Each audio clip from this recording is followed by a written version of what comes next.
Ang batang ito ay nagkaroon ng isang napakabihirang nakatagong kakayahan na tinatawag na Mirror World Reversal. Sa pamamagitan nito, kaya niyang baguhin ang kahit anong walang kwentang kakayahan niya at gawing isang kamangha-manghang kapangyarihan. Halimbawa, ginamit niya ito sa Vine Control, isang kakayahang may mababang tsansa lang na mapigil ang kalaban. Ngunit matapos gamitin ang Mirror World Reversal, naging Chaotic Thorns ito, na naglalabas ng mga tinek na may mataas na tsansang magdulot ng pagkalito sa mga kalaban. Bago pa man siya bumalik sa nakaraan, isang alamat na mandirigma na siya. Dumaan siya sa napakaraming labanan na nag-iwan sa kanya ng mga sugat at pagod. Ngunit ang pinakamalalim niyang sugat ay hindi mula sa labanan, kundi sa pagtataksil ng kanyang matalik na kaibigan, si Luo Wei. Sa mundong biglang nagbago dahil sa paglitaw ng mga dungeons, nagkaroon ng mga tao ng kakaibang kapangyarihan na tinatawag na classes. Upang masakop ang mga dungeon na ito, bumubuo ang mga tao ng mga grupo o parties. Ngunit naniwala si Luo Wei na ang sobrang lakas ng kanyang kaibigan, na lumampas na sa SSS rank, ay dapat lamang pag-aari ng pamilya ng hari para sa katatagan ng imperyo. Dahil dito, nagpasya siyang patayin ang matalik niyang kaibigan gamit ang mga pasabog. Ngunit sa oras ng kamatayan ni Yun Che, biglang nag-aktibo ang kanyang nakatagong kakayahan, ang Mirror World Reversal. Nailipat ang kanyang kaluluwa sa isang salaming mundo sa loob ng isang lawa. Lumipas ang mga dekada, isang grupo ng mga siga ang nanghuli ng isang batang lalaki, ibinilad siya ng patiwarik, binubugbog, at isinawsaw ang mukha niya sa tubig ng lawa. Sa gitna ng takot at sakit, narinig ng kaluluwa ni Yun Che ang mga iyak ng tulong ng bata mula sa kailaliman ng lawa. May isang batang may salamin ang nagtangkang tumulong, ngunit tinukso at ininsulto siya ng leader ng mga siga. Hindi lang niya pinagtanggol ang biktima, pinagtawanan at sinisipa niya ang nerd, na parabang siya pa ang may kasalanan sa nangyayari. Biglang lumitaw ang isang dungeon, na nagdulot ng matinding takot at nagpa-atres sa lahat ng mga nandoon. Ngunit sa gitna ng kaguluhan, ang batang may salamin ay naglakas loob at mabilis na nilapitan ng biktima upang kalagin ang mga tali nito. Habang abala siya, nagsimulang maglabasan ang mga halimaw mula sa dungeon, handang umatake sa kanila anumang sandali. Sa pinakakritikal na oras na iyon, nagising ang batang nalunod kanina, at biglang pinalabas ang kanyang kapangyarihan, Glacial Impact. Ang kakayahang ito ay karaniwang ginagamit para magpagaling ng mga kakampi, ngunit nagbigay babala ang system na hindi niya maaaring pagalingin ang isang taong may buong HP na. Samantala, na-frustrate ang batang may salamin, dahil hindi niya maintindihan kung bakit sinusubukan ng kanyang kaibigan na gamutin ang isang halimaw. Pagtingin ng ating bida sa kanyang status bar, natuklasan niyang nasa katawan siya ngayon ni Yun Che, isang mahina at marupok na katawan, taglay ang mga limitadong kakayahan nito. Naalala niyang isa siyang top warrior noon, at namatay matapos i-activate ang Mirror World, na siyang nagdala sa kanyang kaluluwa sa mahiwagang mundong ito. Ang mga sigaw ng batang nalunod ang naging dahilan upang muling magising ang kanyang kaluluwa, ngayon ay may bagong katawan at bagong pagkakataon. Sa puso niyang puno ng paghihiganti, nangako siyang gagamitin niya ang ikalawang buhay na ito upang baguhin ang kanyang kapalaran. Lumapit ang batang may salamin kay Yun Che at humingi ng tulong, ngunit nalungkot ang ating bida nang malaman niyang wala siyang mahahalagang kakayahan. Noon pa man, tinatawag lang ng iba si Yun Che na isang chanter, isang klase na itinuturing na mahina at walang laban. Gayunpaman, nagpasya si Yun Che na umasa. Sa Mirror World Reversal, nagtataka kung paano talaga ito gumagana. Sinubukan niyang i-activate ang skill, ngunit nagbigay ng mensahe ang system na hindi pa siya kwalipikado. Hindi siya sumuko, sinubukan niya ito sa isang goblin, ngunit masyado itong mababa ang level. Pagkatapos, itinutok naman niya ito sa sandata ng goblin, ngunit pareho pa rin ang resulta. Bigla na lamang, lumitaw ang isang halimaw na may level 10, isang nakakatakot na nilalang na may deformadong anyo, handang umatake. Lumitaw ang Overlord, kasunod nito ang isang buong hukbo ng mga halimaw.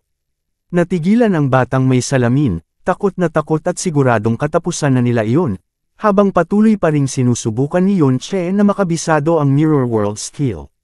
Sa desperasyon, sinubukan ni Yun Che na i-activate ito sa isa sa sarili niyang kakayahan, isang tila walang silbing skill. Ngunit sa kanyang pagkagulat, nagtagumpay siya. Ang dating entangling vines ay naging chaotic thorns, na nagdulot ng kalituhan sa mga halimaw. Dahil dito, nagsimula silang magpatayan sa isa't isa, habang nagkagulo sa paligid. Sa gitna ng kaguluhan, nasawi ang deformadong overlord, hindi sa kamay ni Yunche, kundi sa isa pang halimaw na inatake ito. Sa sandaling iyon, napagtanto ng ating bida na kahit ang pinakawalang silbi niyang kakayahan ay maaaring maging napakalakas kapag binaligtad gamit ang Mirror World. Dahil sa bagong tuklas na ito, nabuhayan ng loob si Yunche. Nasabik siyang subukan ding baguhin ang iba pa niyang kakayahan. Habang pinag-aaralan niya ang Mirror World, napansin niyang hindi lang nito binabaligtad ang isang skill, kundi pinapalakas pa ang kabuuan nito, isang katangian ng SSS rank hidden skill. Naalala ni Yunche na dati, ang kanyang mga skill ay may mababang success rate at tumatagal lamang ng 1 segundo. Ngunit ngayon, gusto niyang malaman kung ano ang mangyayari kung baligtarin niya ang iba pa niyang kakayahan. Kaya sinubukan niya ito sa Empowered Strike, at sa sandaling iyon, naging Trick Blade ito, isang kakayahan na may dagdag na 10% sa lakas ng atake at mas mahabang tagal ng bisa. Sa pamamagitan ng Mirror World, natuklasan ng ating bayani na kaya niyang palakasin at iangat ang anumang kakayahan na pag-aari niya, mula sa mahina, patungo sa isang tunay na sandata ng kapangyarihan. Habang patuloy na nagkakagulo ang mga halimaw at nagpapatayan sa isa't isa dahil sa kalituhan, nakatanggap si Yunche ng napakaraming karanasan, dahilan upang mabilis siyang mag-level up. Sa bawat pagtaas ng level, napupuno muli ang kanyang MP, kaya't mas marami siyang pagkakataong mag-eksperimento sa kanyang mga kakayahan. Habang abala ang mga halimaw sa pag-aaway, sinamantala ni Yunche ang pagkakataon at sinubukan ang Trick Blade laban sa mga kalabang wala pa rin sa wisyo. Paulit-ulit niyang ginamit ang Mirror World sa kanyang mga skill, hanggang sa bumaba ang kanyang MP sa 12 na lang. Sa huli, umabot ang kanyang Trick Blade sa 120% na dagdag lakas ng atake, at tumatagal na ito ng 4 na pang segundo. Nang biglang sumugod ang isang higanteng halimaw, hinarap ito ni Yunche ng buong tapang at tinamaan ito ng kanyang pinalakas na kakayahan. Samantala, nakatitig lang ang batang may salamin, hindi makapaniwala sa nakikita. Isang dating chanter lang si Yunche, ngunit ngayon ay lumalaban siya sa napakaraming halimaw ng parang isang bayani.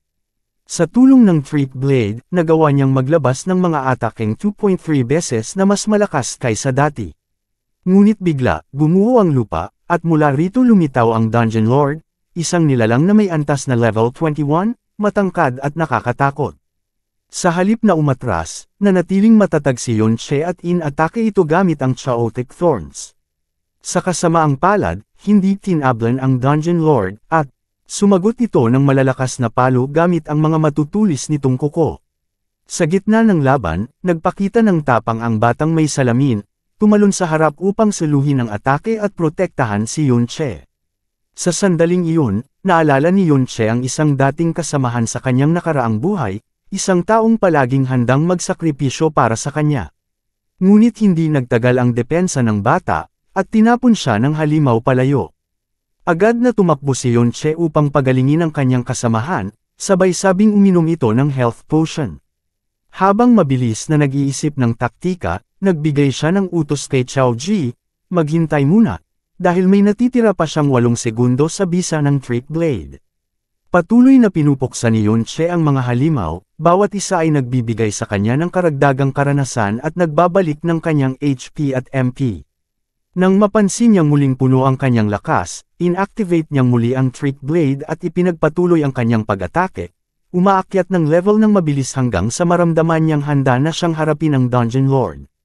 Pagsapit niya sa 12 antas, ang kanyang Trick Blade ay umabot na sa nakakamanghang 510% dagdag sa lakas ng atake.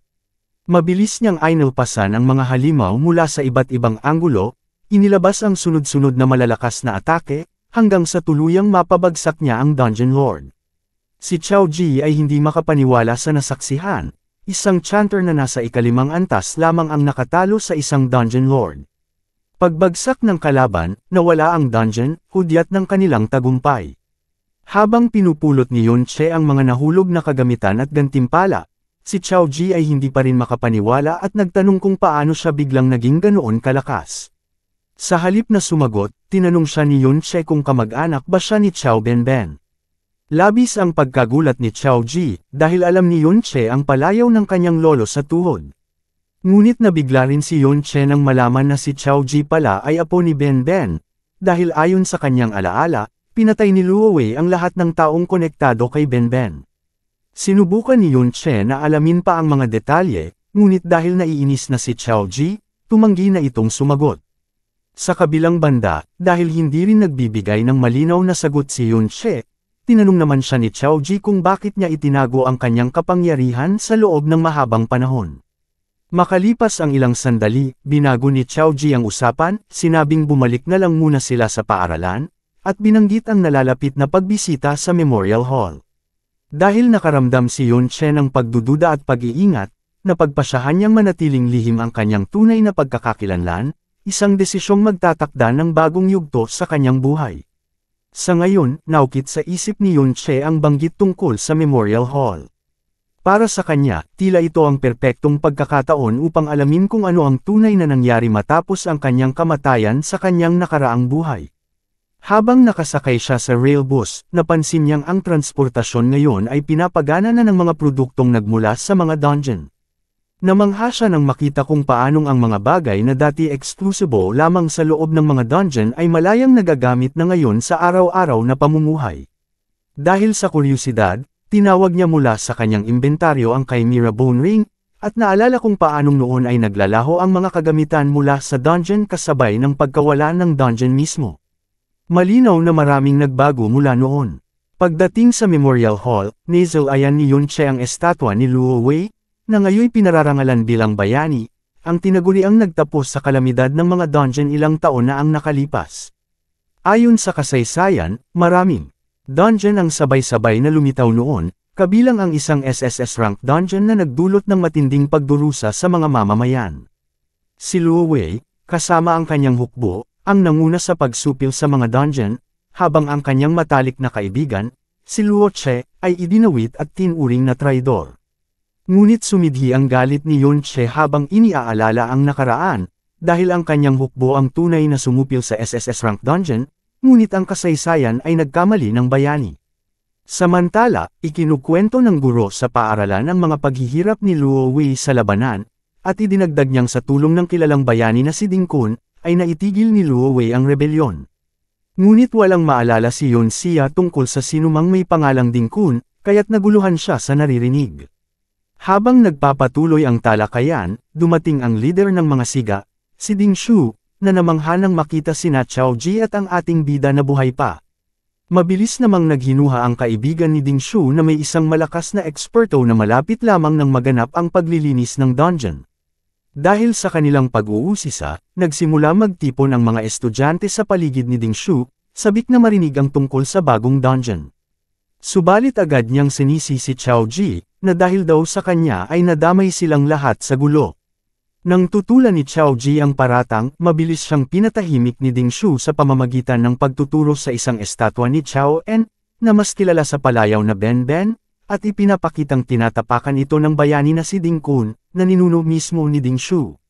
Dahil dito, nagngit-ngit si Ding Shu at sumigaw kay Xiao Ji, inaakusahan siyang nilalapastangan ang kanyang ninuno. Kasabay nito, nagsimulang magbulungan ang ibang mga estudyante, pinag-uusapan ang di umano'y taksil na pinagmulan ni Xiao Ji. Pumasok si Xiao En, ang guro sa paaralan, at iniutos kay Xiao Ji na humingi ng paumanhin. Ipinaalala rin niya na minsang ipinatawad ng pamilya ng bayani ang kanyang sariling ninuno, ngunit linaw niyang walang sinuman ang handang tumulong sa isang inapo ng traidor. Ngunit bago pa man lumala ang sitwasyon si Ding Shu, pumasok si Yun Che at sinipa si Ding Shu sa lupa, pinrotektahan si Xiao Ji bago pa man siya masaktan. Nagsimulang magbulungan ang mga estudyante, na mangha sa nakita, isang level 5 chanter lamang ang nakapagpatumba kay Ding Shu at nakalapastangan sa pamilya ng bayani. Galit na galit, tinawag ni Ding Shu si Yun Che na punching bag, at hinihikayat ang kanyang grupo na sabay-sabay na umatake sa kanya. Ngunit madali lamang nilabanan ng ating bida ang lahat ng ito, gamit ang tumpak at mabilis na mga suntok, kasama na mismo si Ding Shu. Nawala sa salita ang inapo ng bayani, matapos mabilisan at madaling matalo.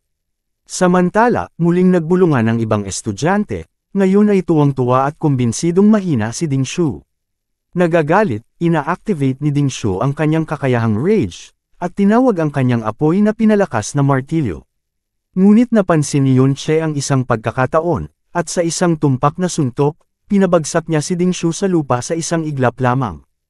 Nanaog ang katahimikan sa mga estudyante nang dumating ang gwardya ng Memorial Hall, na paalala sa lahat na bawal ang pakikipaglaban. Kitang-kita ang galit ng guro, kaya't siniti niya si Yun Che dahil sa walang hiya niyang ginawa, at tinawag ang isang sandata upang subukang ayusin ang sitwasyon. Ngunit kalma lamang si Yun Che. Sa pamamagitan ng kanyang Chimera Bone Ring, pinilas niya ang sandata, at hinamon ang guro na harapin ang sitwasyon ng patas, binibigyang diin na baka may pagkiling siya sa pamilya ni Ding Shu. Dahil sa ipinakitang lakas ng kanyang singsing, napilitan ng guro na pumayag na imbestigahan ng maayos ang insidente sa loob ng paaralan. Napansin ni Yun Che na ang singsing ay maliit lamang kumpara sa isang lord na level 21, ngunit sapat na ang lakas nito upang harapin ang isang guro na level 32. Bilang resulta, pinatawad ng guro si Yun Che at Chao Ji mula sa Memorial Hall. Sa loob, tinawag ng guro ang isang healer upang alagaan si Ding Shu.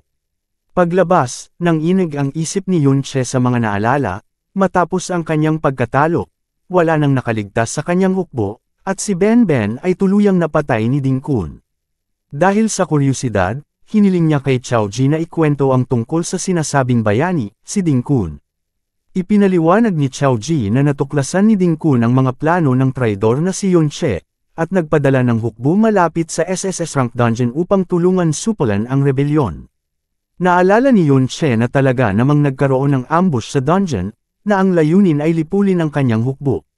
Nagpatuloy si Chao Ji sa kwento, sinasabing itinaguyod ng hari si Ding Kun at naging isang kilalang bayani, na lumaban ng maraming taon upang protektahan ang mundo mula sa mga sakuna, tulad ng malaking kalamidad sa Winterland. Ngunit malinaw na naalala ni Yun Che na siya, at hindi si Ding Kun, ang nakasolusyon sa krisis sa Winterland. Gayunpaman, naiintriga siya tungkol sa sandata ni Ding Kun.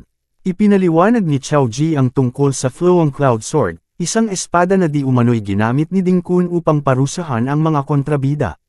Ang revelasyong iyon ay lalo pang nagpataas ng galit kay Yun Che. Hindi lamang daw ninanakaw ang kanyang mga nagawa, kundi ang kanyang espada ay naging bahagi pa ng alamat ng iba. Sa pagliyab ng determinasyon sa kanyang puso, napagpasyahan ni Yun Che na siya mismo ang babagsak sa Ding Kun. Sa labas ng mansyon ng pamilya Ding, nagpapatrol ang mga gwardya sa paligid, ngunit nang masilayan nila sina Yun Che at Chao Ji, wala silang ginawa kundi nagpatuloy sa kanilang paggalaw. Nag-aalalang mungkahi si Xiao Jun na bumalik na lamang, nag-aalala sa dami ng mga gwardya sa lugar. Ngunit naalala ni Yun Che na karaniwang ginugugol ni Ding Kun ang karamihan ng kanyang yaman at oras sa loob ng mataas na antas na dungeon. Sa kasalukuyang panahon, hindi basta-basta makapasok o makalabas sa mga dungeon ang sinuman, kailangan ng espesyal na pasa. Inisip ng ating bida na dapat ay pag-aari ng pamilya Ding ang ganoong pasa, at naiintriga siya sa mabigat na seguridad. Ipinaliwanag ni Chao Ji na may sariling pribadong dungeon ang pamilya Ding sa kanilang estate. Ngayon, ang mga makapangyarihang tao ay pwedeng bumili at magbenta ng mababang antas na dungeon, isang bagay na tanging ang mga pribilehiyado lamang ang makakagawa. Idinagdag ni Chao Ji na mabilis ang pag-level up ni Ding Shu dahil sa pag-grind ng mga halimaw sa pamilya nilang dungeon, samantalang ang mga karaniwang estudyante ay nakakakuha lamang ng karanasan mula sa school dungeon. Malinaw ang ipinapahiwatig, kapag mas mayaman at mas makapangyarihan ang isang tao, mas mataas ang kanyang level. Karamihan sa karaniwang nagtapos ay umaalis sa paaralan sa level 15 hanggang 20, at marami ang nawawalan ng access sa dungeon pagkatapos magtapos. Tanging ang mga nagtatrabaho sa dungeon-related jobs lamang ang pwedeng umabot ng level mababa sa 30 sa kalagitnaan ng kanilang buhay. Ang mga gwardya ng pamilya Ding ay nasa level 30, at ang mga lumalagpas dito ay kadalasang napupunta sa militar o sa mga posisyon sa guild. Dahil alam ni Yun Che na kakailanganin niya ang pasa upang makapasok sa kahit anong dungeon, pinag-isipan niya ang kanyang mga opsyon. Muling nagbigay ng payo si Xiao Ji na mag-ingat at umalis na lang, ngunit hindi mapigilan ni Yunche ang kanyang iniisip tungkol sa pagharap kay Ding Kun at Luo Wei. Napansin niya na hindi kayang bantayan ng mga gwardya ang bawat sulok ng mansyon, at karamihan ay tila kampante lamang. Dahil dito, napagpasyahan niyang ito na ang kanyang pagkakataon, at tumalon siya sa pader, napapansin kung gaanong kadali makalusot sa ganoong lax na seguridad. Nag-atubili si Xiao Ji, ngunit hinayla siya ni Yunche sa tabi at itinanong kung talagang gusto niyang baguhin ang kanyang buhay. Inamin ni Xiao Ji na oo, gusto niya, ngunit naniniwala siyang magagawa lamang ito kung makakasali siya sa isang guild. Ngunit iginiit ni Yunche na mas mabuting kumilos ngayon kaysa maghintay na lamang sa hinaharap. Pagkatapos, naglakad siya palayo, iniwan si Xiao Ji upang gawin ang sariling desisyon nito. Matapos ang sandaling pag-aalinlangan, bumangon si Xiao Ji at sumunod kay Yunche. Nakita ng ating bida ang pagkakataon at hinawakan si Xiao Ji, at magkasama silang tumalon papasok sa estate. Matagumpay nilang naabot ang pasukan ng pribadong dungeon ng pamilya Ding. Sa loob, nakaharap nila ang mga halimaw mula level 6 hanggang 8. Bagaman mas matindi ang dungeon na ito kaysa sa huli, mas kakaunti naman ang halimaw. Hinihikayat ng ating bida si Xiao Ji na harapin ang isa sa mga halimaw ng diretsyo. Bagaman nag-aatubili, itinataas ni Xiao Ji ang kanyang kalasag habang lumalapit ang mga halimaw. Sa simula, nahirapan siya, ngunit nagawang panindigan ang sarili. Hinimok siya ni Yunche na lumaban, pinaalalahanan si Xiao Ji na pinangangalagaan siya. Sa wakas, nakuha ni Xiao Ji ang tapang upang umatake, at nagtagumpay siyang talunin ang isang halimaw. Napansin ni Yunche na talaga namang may talento si Xiao Ji, ngunit ang pangunahing problema niya ay ang pagiging maingat at madaling mangamba, na nagiging dahilan upang palaging nakapagtatanggol at nagkakapanik siya. Gayunpaman, kahanga-hanga ang kanyang kaalaman sa tamang posisyon, na nakakatulong upang hindi masyadong masaktan. Tuwing napapaloko si Xiao Ji sa dami ng kalaban, si Yunche ang agad na humahawak sa mga halimaw. Matapos ang laban, napagtanto ni Xiao Ji na tumaas na ang kanyang level. Ipinaliwanag ng ating bida na ang experience points ay nakukuha base sa kontribusyon ng bawat isa. Kung hindi man lang may tulak ni Xiao Ji ang mga halimaw, hindi siya makikinabang ng husto kahit tapusin na ni Yunche ang mga ito. Binanggit ni Xiao Ji na ipinapamahagi niya ng pantay-pantay ang kanyang attribute points. Ngunit payo ni Yunche, karaniwang nakatuon sa agility ang mga shield bearer. Ipinaliwanag ni Xiao Ji ang kanyang estratehiya, pantay-pantay na puntos upang magkaroon ng pagkakataong makahanap ng party sa paaralan, dahil ang mabagal na shield bearer ay madalas na nag-iiwan sa mga halimaw upang kuhanin ng iba. Ipinaliwanag ng ating bida na ang advanced class promotions, lalo na kapag lampas sa level 6 na po, ay nangangailangan ng tiyak na allocation ng attributes. Halimbawa, ang Bastion Fortress class ay kailangan ng 60 stamina at 70 defense, kaya't hindi pwede ang random distribution. Nag-aalangan si Xiao Ji kung maaabot niya ang level 6 na po, ngunit hinihikayat siya ni Yunche na mag-ambisyon lampas pa sa S-rank. Habang inaalala ang kanyang sariling progreso, napagtanto ng ating bida na bumalik na ang kanyang support class, salamat sa Mirror World skill. Bigla niyang natuklasan na ang kanyang Mirror World ability mismo ay pwede ring ma-level up, na nagbubukas ng bagong posibilidad para sa kanyang pag-unlad. Patuloy si Yunche sa pagpuksa ng mga halimaw sa dungeon. Habang tumutungo upang atakihin ang isa pa, bumaba na sa 0 ang duration ng kanyang trick blade, ngunit nagawa pa rin niyang tapusin ang kalaban. Ang pagsisikap na ito ay nagpahina sa kanya, at naalala ng ating bida na ang kasalukuyang katawan niya ay hindi sanay sa matagal na laban. Sa kabila nito, umabot siya sa level 17, at nakakuha ng attribute points at experience para sa Mirror World skill. Nang mapansin niyang papalapit na ang mga gwardya ng pamilya Ding, mabilis siyang tumalon sa mas mataas na lugar upang hindi makita. Nag-suggest si Xiao Ji na umatras na lang dahil ilang halimaw na lang ang natitira. Pumayag ang ating bida, napagtanto na masyadong marami ang kailangang bantayan, ang boost at duration ng trick blade, habang iiniiwasan ang mga gwardya. Napansin din niya na hindi lahat ng reverse skills ay praktikal sa labanan. Sa kasalukuyan, kailangan pa niya ng karagdagang 30% na experience upang ma-level up ang Mirror World, at nagtataka kung gaano kalakas ang skill kapag naabot na ang level 2. Sa huli, napagpasyahan niyang talunin ang Dungeon Lord upang itulak ang kanyang progreso at mapabilis ang pag-unlad ng kanyang kakayahan. Lumalim si Yunche sa dungeon, kung saan mas madalas na natutuklasan ng mga gwardya ang kanyang presensya. Sa kalaunan, nakaharap nila ang Dungeon Lord, na nakakadena at nakokontrol. Para kay Xiao Ji, ito ang unang pagkakataon na makita ang isang Dungeon Lord na ganito ang pagkakakadena. Kung aatake siya ngayon, sobrang lalaki ang magiging atensyon, lalo na dahil sa dami ng gwardya sa paligid. Kaya pinili ng ating bida na unahin munang tanggalin ang mga gwardya. Nagsuot siya ng maskara at mabilis na napigil ang isa sa mga nagpapatrol na gwardya, na agad namang pumayag na magsalita. Ibinunyag ng gwardya na may nakatagong stash ng mga pasa sa silid-aralan ng Old Master. Ipinagtitiyak niya na sinus ulti niya ang totoo, sapagkat nakita niya ang Old Master at ang kanyang gwardya na umaalis na dala ang mga pasa, na para lamang sa pansamantalang paggamit. Kung walang tulong, halos imposibleng makalusot sa seguridad. Pinilit ni Yunche si gwardya na ibuhos ang laman ng kanyang inventaryo, upang matiyak na wala siyang itinatagong bagay.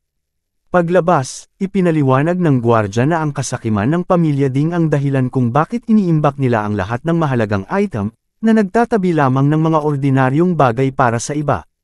Nagawa ng ating bida na makuha ang isang bagong skill mula sa skillbook ng gwardya.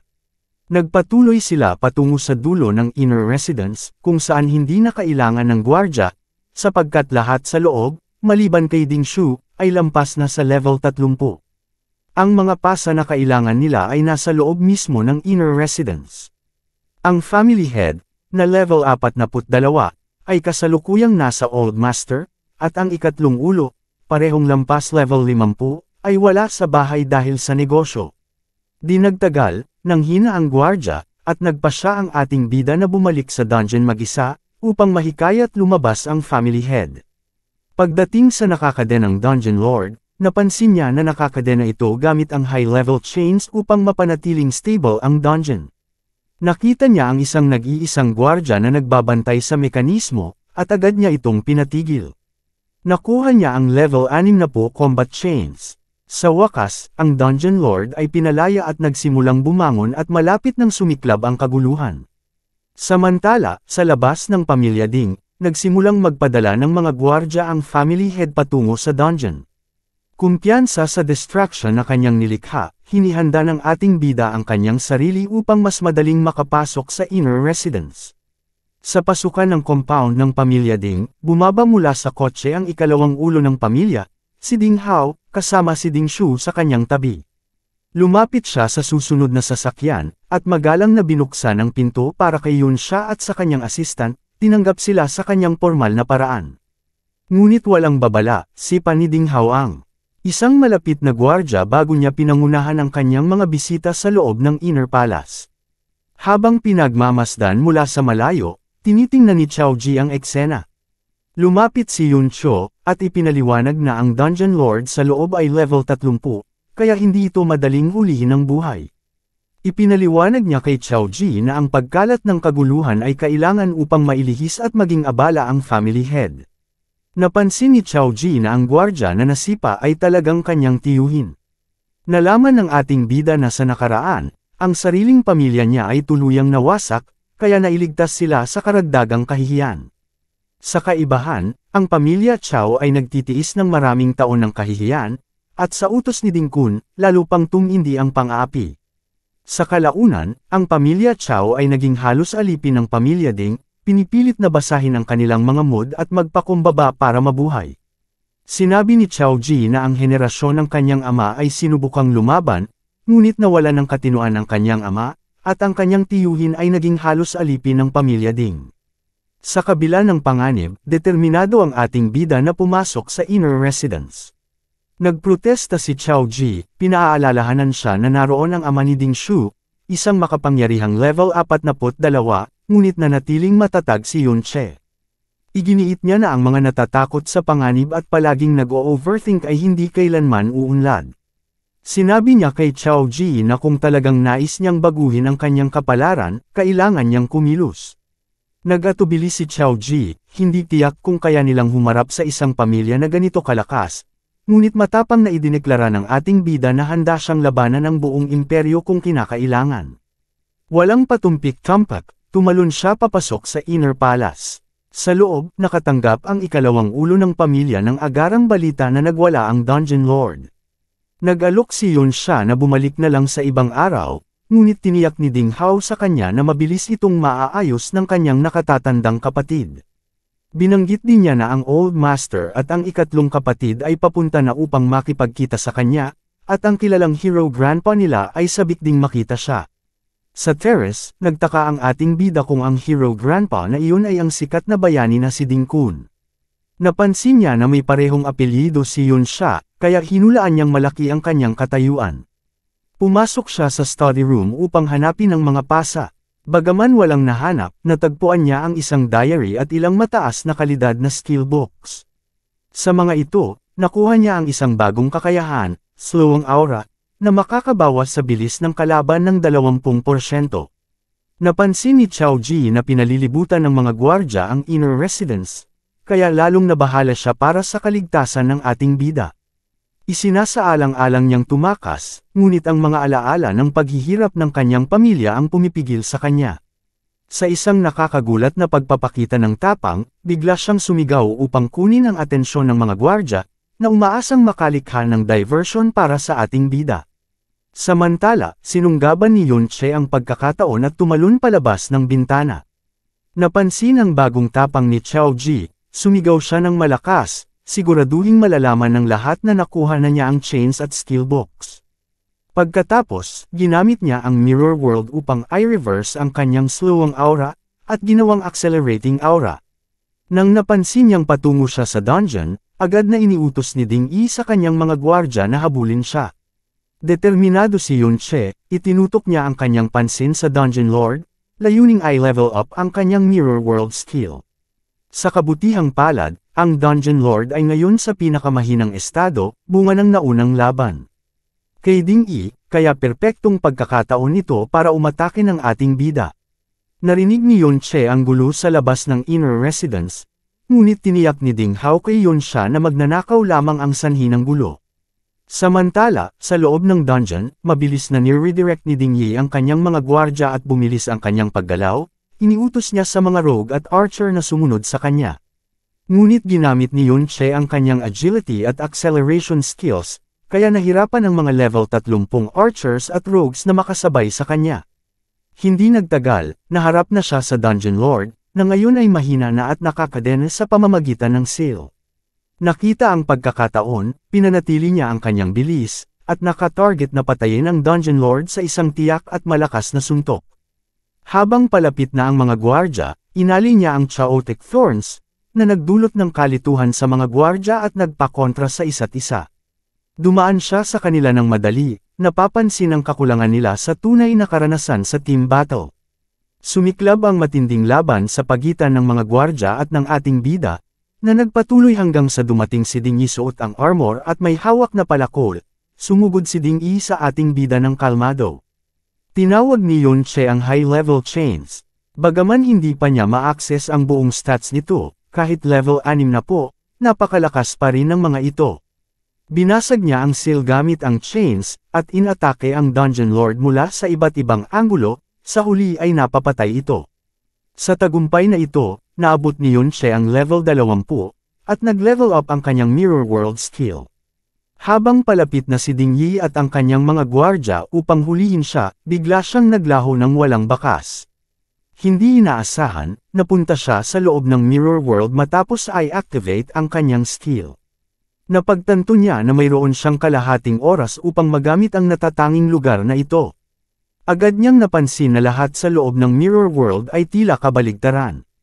Sa una, inakala niyang mga ilusyon lamang ang mga gwardya dito, ngunit napagtanto niyang hindi ito ganap na totoo. Nang kunin niya ang isang mirror shard, natuklasan niyang maaaring dalhin ito pabalik sa totoong mundo.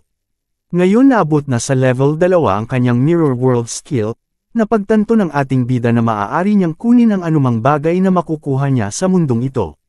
Tiningnan niya ang stats window at nakita ang bagong listahan ng skills, na mga reversed form ng lahat ng kanyang kakayahan. Gayunpaman, nakita niya na may ilang base skills pa ring nakalock, kaya hindi pa niya ito ma-activate. Nagplano siya ng maaga, at nagdesisyon na pumili ng mga malalakas na skill combinations upang ma-optimize ang kanyang class progression. Biglang napansin niya ang mga espiritu na lumulutang sa hangin, na nag-transform sa mga undead creatures. Hindi nag-atubili, pinatay niya ang isa sa mga undead, at ipinaalam ng system na maaari siyang bumuo ng kontrata sa nilalang na iyon. Napagtanto niya na pagkatapos talunin ang isang undead, maaari rin niyang dalhin ito sa totoong mundo, katulad ng mga mirror shards na nakolekta niya. Nagbukas ito ng bagong posibilidad para sa kanya. Samantala, sa totoong mundo, nawala na ang dungeon. Nakatayo si Ding Yi at ang kanyang mga gwardya, naghihintay ng anumang senyales ni Yun Che. Naghihinala sila na maaaring ginamit niya ang stealth skill ng isang rogue, ngunit itinanggi ito ng isa sa mga rogue. Frustrado, sinita ni Ding Yi ang kanyang mga tauhan dahil pamalya silang hulihin ang intruder. Hindi inaasahan, ngulit na lumitaw si Yun Che sa likod nila habang nag-expire ang mirror walk timer. Sumigaw si Ding Yi sa kanyang mga gwardya na hulihin siya, ngunit agad na tinawag ng ating bida ang isang hukbo ng mga undead creatures. Kahit nagpanik ang lahat, itinuro ng isa sa mga gwardya na level 20 lamang ang mga undead. Habang iniutos ni Ding Yi na hulihin siya, nawala na si Yun Che.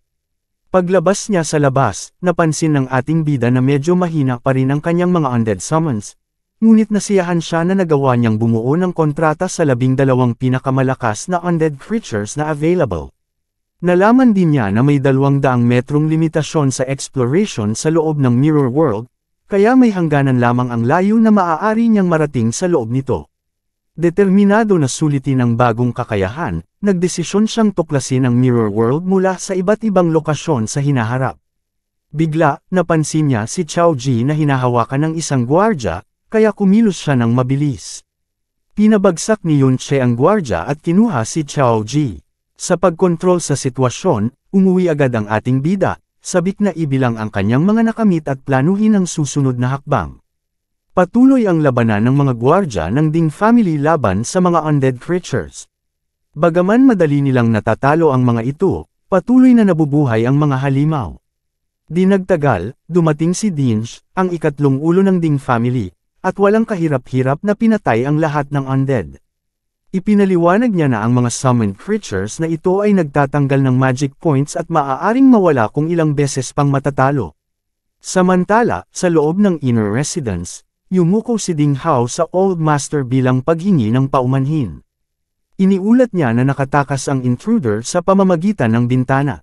Galit ang Old Master at nagmumura, na hindi pa nila alam kung ano ang hitsura ng mga intruder. Sinubukan ni Ding Hao na magpakalma sa pamamagitan ng pagbanggit na pumayag si Yun siya na bisitahin ang Hero's Dungeon, ngunit iniutos ng Old Master na paksain ang mga intruder at suriin ng mabuti kung may iba pang ninakaw. Napansin ni Yun siya na may hawak na siyang pass, at kailangan na lang niya ng taong makapasok sa Hero's Dungeon. Sa bahay ni Ding Shu, naabot na ni Yun Che ang level 20, kahit halos masira na ang kanyang Chimera Bone Ring. Nakolekta na niya ang higit sa 10 skill books, karamihan ay para sa support class, ngunit natutunan na niya ang Battle Song Chant, na maaari niyang i-reverse sa Shield Song Chant. Nagplano ng maaga ang ating bida na gamitin ang mga skills na ito upang i-stack ang kanyang attributes, layuning makasabay o malampasan ang iba sa parehong level. Batay sa stats mula sa Dungeon Lord's Drops, nakuha rin niya ang Corrupted Knight's Armor. Ngayon na level 2 na ang Mirror World, napansin niyang tumaas ang kanyang combat power dahil sa undead creatures na maaring i-summon. Ngunit hindi pa ito sapat para sa ating bida. Alam niya na kailangan niyang maabot ang level 50, at bumuo ng kontrata sa isang S-rank undead creature kung may pag-asa siyang harapin ang isang tao tulad ni Hero Ding Con. Tiniyak ni Yun Che kay Chao Ji na hindi nakita ng Ding family ang kanilang mga mukha, kaya maliit lang ang panganib na mahuli sila. Tinanong niya kung may dungeon ba kung saan namatay ang isang malakas na tao. Nag-atubili si Chao Ji, ngunit inamin na ang school dungeon ay pasok sa paglalarawan, ngunit nagbabala siyang hindi madaling makapasok ng palihim. Tiniyak ng ating bida na may sarili siyang paraan para makalusot. Pagkatapos, sa pribadong tirahan ng kanilang school teacher, nanghutat ang ating bida ng 2 skill books. Sinabi ng guro na hindi niya magagawa ang marami, ngunit kamakailan ay binuksan na ang dungeon para sa mga graduating students. Ipinaliwanag ng guro na maaaring sumali sa team ang mga estudyante kung irekomenda ng guro. Sa tulong ng guro, nakakuha ng pahintulot ang ating bida, at di nagtagal ay nasa harap na siya ng school dungeon. Nagtipon ang ibang mga estudyante, sabik na magplano kung paano mag-level up. Habang sinusuri ni Yunche ang paligid, nararamdaman niya na may mali sa sitwasyon. Nalaman niya na ang Valiant Dungeon ay regalo mula sa hero para sa paaralan. Hindi komportable si Chao Ji, at sa wakas inihayag niya na dito pinatay ng hero ang tinaguriang traitor.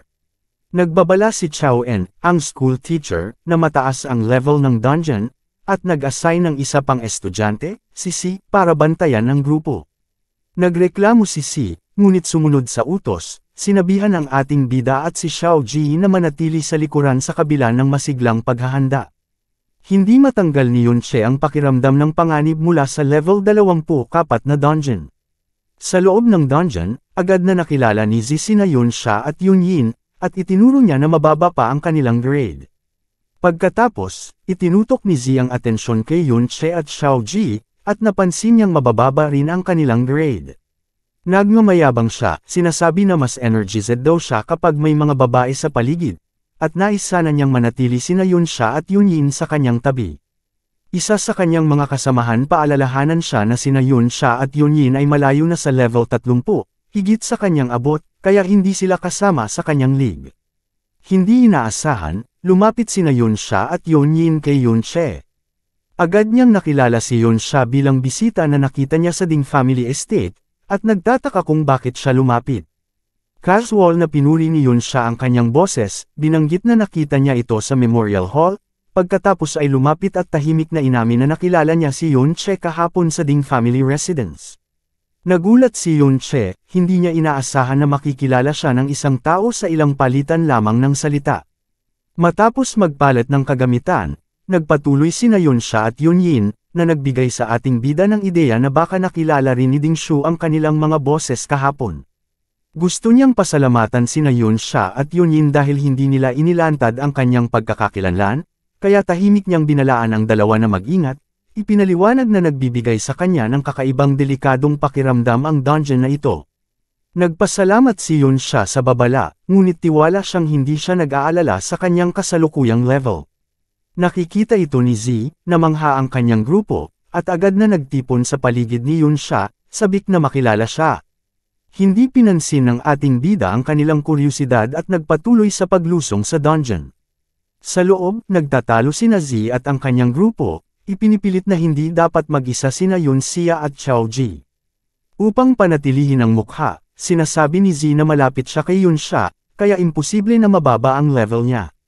Pinapaalala niya sa kanyang mga kasamahan na ang pangunahing layunin nila ay kolektahin ang crystals, at imungkahi na huwag pansinin ang mga mababang level. Dahil may daladalang distress flare ang lahat, palihim na umaasa si Zi na maipapatay ng ating bida ang kanyang sarili dahil sa sobrang kumpiyansa. Samantala, nagmamadaling patungo si Ding Shu sa pasukan ng dungeon at tinanong ang guro tungkol sa team na bagong pumasok. Naalala niya kung paano binaliwala ng kanyang mga nakatatanda ang kanyang mga alalahanin noong sinabi niya na sina Yunche at Xiaoju ang pumasok sa compound. Akala ng kanyang ama, naiinis pa rin si Ding Shu sa nangyari sa Memorial Hall, habang iginiit ng pinuno ng pamilya na hindi pwedeng makatakas ng mga estudyante sa dami ng gwardya. Humingi ng ebidensya ang ikatlong pinuno, at binaliwala ng Old Master si Ding Shu.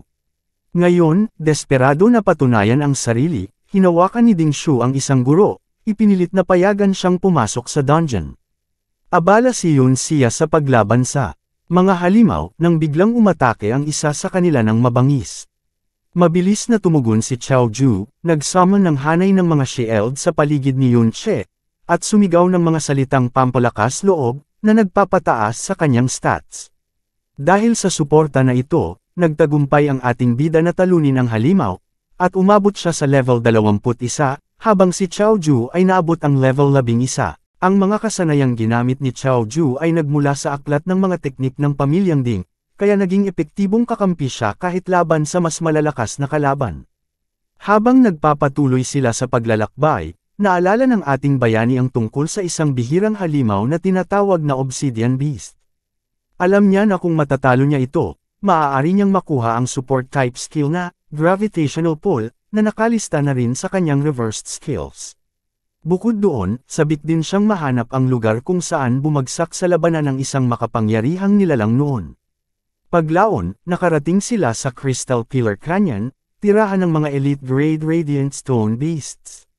Napansin ni Yunche na ang mga halimaw na ito ay lumipat ng hindi bababa sa 1 kilometro, dahilan upang matukoy niyang mga uri ito ng gumagalang halimaw. Hindi tulad ng mga ordinaryong nilalang, malaya silang gumagala at mas malakas kaysa karaniwan. Naalala ng ating bida na noong unang panahon, halos imposibleng labanan ang ganitong klase ng halimaw, minsan pa nga ay lumalabas sila sa mga dungeon at nagdudulot ng lagim sa sangkatauhan. Gayunpaman, ang pagtalo sa kanila ay nagbibigay ng mas mataas na experience points at mas magagandang gantimpala. Alam ni Yunche na malalakas ang mga Radiant Stone Beasts, kaya napagpasyahan niyang subukan muna ang kanilang kakayahan. Agad niyang natuklasan na kaya nilang pagalingin ang kanilang sarili ng tuloy-tuloy. Nang umatake ang mga halimaw, hindi kinaya ng kalasag ni Xiaoju ang lakas ng mga ito. Nasugatan si Yunche, at kahit gaano siya kabilis, hindi niya nagawang iwasan lahat ng atake. Napilitang umatras, tinawag niya ang kanyang hukbo ng mga undead upang magsilbing panangga. Sa pagkakataong iyon, nagpasya siyang umasa sa dagdag na depensa na nakuha mula sa huling level up ni Xiaoju. Sa isang mababang antas na grinding zone, lumapit si Xiaoju upang harapin ang ilang halimaw. Napansin ng ating bayani na karamihan sa mga klase ay nagtatago sa likod ng mga tagapagdala ng kalasag para sa proteksyon. Matapos ang ilang oras ng pag-eensayo sa Ding Family Dungeon, ginamit ni Xiaoju ang karamihan ng kanyang puntos sa depensa. Pinagsama pa niya ito sa matibay na armor na kanilang nakuha, dahilan upang makuha niya ang mga pangunahing kakayahang kailangan ng isang maaasahang shield bearer. Tinuruan siya ni Yunche kung paano igalaw ang kalasag sa direksyon ng paparating na atake. Habang nag-eensayo pa, nagkamali si Xiaoju at nakabukas ang kanyang depensa, kaya tinamaan siya ng halimaw at tumilapon sa isang kristal. Agad namang sumugod si Yunche upang tapusin ang halimaw at pinaalalahanan ang kaibigan na laging maging handa sa mga susunod na atake. Hinikayat din niya ito na laging alalahanin ang kasamahan sa likod niya, dahil ang tagumpay ay nakukuha sa pagtutulungan. Sa kanilang patuloy na laban, nakatapos sila ng maraming halimaw at dahan-daang tumaas ang kanilang antas. Umabot si Yunche sa level 22, habang si Xiaoju naman ay sa level 15. Kalaunan, nakakuha si Xiaoju ng bagong kasanayan mula sa isang skill book, ang Shield Armor, na nagbibigay ng panlabas na patong sa kanyang kalasag. Dahil dito, naniwala ang ating bida na handa na silang harapin ang mga gumagalang uri ng halimaw. Samantala, sa mas mataas na bahagi ng lugar, isang grupo ng mga guro ang nagmamasid sa mga gumagalang halimaw. Bigla silang nakatanggap ng distress signal mula sa isang estudyante. Napag-usapan ng mga guro kung dapat ba silang makialam, ngunit nag-alinlangan dahil sa panganib ng mga wandering type monsters. Isang guro ang nagboluntaryong maiwan, ngunit lumapit si Yunche at nag-alok na sila na lang ni Xiaoju ang magbantay sa mga halimaw. Ipinaliwanag niya na posibleng may kaugnayan ang distress signal sa mga ito, at dalawa lang na guro ay maaaring hindi sapat para sa isang ligtas na pagsadyep. Dahil sa tiwala sa kakayahan ni Yunche, pumayag ang mga guro, ngunit banilinan silang huwag lalapit ng masyado sa mga halimaw. Gayunpaman, tiwala ang ating pangunahing tauhan na hindi makakatakas ang mga halimaw na iyon sa kanya at kay Xiaoju. Agad nilang hinarap ang isang wandering type monster, si Yunche ang umatake sa unahan habang nagbibigay ng suporta mula sa likod si Xiaoju. Nang makakita ng pagkakataon, mabilis na sinamantala ng ating bayani ang bukas na depensa ng halimaw at tuluyang winasak ito. Sa kabila ng tagumpay, napansin ni Yunche na malayo pa rin siya sa lakas na taglay niya noong kanyang nakaraang buhay. Kahit tumutulong ang Mirror World sa pagpapalakas ng kanyang atake, nananatiling mababa ang base attack ng kanyang support class. Matapos mapuksa ang isa pang halimaw at makuha ang mga drops, muli siyang tumaas ng antas at nakakuha ng isang crystal longsword, sandatang makatutulong upang mapunan ang kakulangan ng kanyang lakas sa pag-atake. Medyo nabigo siya dahil wala siyang nakuha na skillbook para sa Gravity Pull, at napagtanto niyang napakababa marahil ng drop rate ng ganoong uri ng bihirang kasanayan. Bigla na lamang sumiklab sa langit ang isang espesyal na uri ng distress signal mula sa isang pangkat ng mga guro. Sa ibang bahagi ng lugar, si Lei Li, ang guro na may kulay gintong buhok, ay hirap na hirap protektahan ang kanyang mga estudyante sa isang masikip na espasyo habang papalapit ang mga wandering-type monsters. Samantala, sa kabilang panig, maraming guro at estudyante ang nakamasid mula sa likod ng kanilang mga kalasag, nagtataka at nag-aalala sa kaguluhang nagaganap sa kanilang harapan. Tinanong ni Yon siya kung ano ang nangyayari. Ipinaliwanag ng isang guro na sinundan nila ang distress signal patungo sa isang kuwebo kung saan ilang tao ang natrap. Humingi ito ng tulong kay Yon siya, at agad niyang ginamit ang kanyang mga kasanayan upang palakasin ang buong grupo. Kasama si Yun, mabilis nilang napabagsak ang isang wandering-type monster nang walang hirap. Mula sa di kalayuan, pinagmasdan ng ating bayani ang labanan at napansin kung gaano kahusay ang mga kasanayan at kagamitan ni Yun siya at Yun. Dahil sa kuryosidad sa nangyayari sa loob ng kuweba, inutusan niya si Chao Ju na manatili kasama ng iba, habang siya naman ay mag-iimbestiga. Pumasok siya sa Mirror World at nadiskubre niyang kaya na niyang buksan ang mundong iyon kahit kailan niya gusto, isang bagay na hindi niya nagagawa noon matapos ang insidente sa pamilyang Ding. Sa loob ng Mirror World, napansin niya na may mga refleksyon ang mga tao, ngunit ang mga halimaw ay wala. Nakakita rin siya ng bangkay ng isang halimaw, na nagpatunay na siya lamang ang tunay na naruroon sa dimensyong iyon. Habang sinusuyod ang kuweba, natagpuan niya si Z at ang grupo nito. Agad niyang pinaghinalaan na sila ang dahilan kung bakit nagtipon-tipon ang mga wandering-type monster sa lugar na iyon. Dahil sa kuryosidad, nagpatuloy siyang pumasok pa sa kailaliman ng kuweba upang hanapin ang tunay na sanhi ng kaguluhan. Hindi nagtagal, natuklasan niya ang kakaibang dahilan kung bakit naroon sina Z at ang kanyang grupo, ang presensya ng mga special crystal ore. Hindi tulad ng mga karaniwang kristal sa labas, ang mga ito ay may napakataas na halaga. Ginagamit ang mga ito upang lumikha ng mga advanced gear at unique items, kaya mas mahalaga pa ito kaysa sa ginto. Nang pulutin ni Yon Che ang isang mirror crystal ore, napagtanto niyang hanggat may makikita siyang reflektibong ibabaw, maaari siyang bumalik sa totoong mundo mula sa Mirror World. Sa pagtuklas na iyon, napagpasyahan niyang ipagpatuloy pa ang paggalugad. Napansin ng ating bayani na ang dami ng mga crystal ores sa kuweba ay sapat para gawing bilyonaryo ang sinumang makakakuha nito. Samantala, sa totoong mundo, patuloy na nakikipaglaban sina Yon Xia at Yon Yin habang tinutulak ang mga wandering-type monsters upang makagawa ng daan papunta sa kuweba. Pagdating nila sa grupo ng mga natrap, binalaan nila ang lahat na manatiling alerto dahil kailangan pa nilang lumaban upang makalabas ng ligtas. Ngunit bago pa man sila makapagsama-sama, mas marami pang wandering types ang dumating at pinalibutan sila. Sa loob naman ng Mirror World, nadiskubre ni Yon Che ang isang crystal core, isang bihirang kayamanan na inaabot ng mahabang panahon bago mabuo. Ito ay ang pinagsama-samang kakanyahan ng lahat ng espesyal na materyales sa loob ng dungeon. Alam ang halaga nito, agad niya itong kinuha.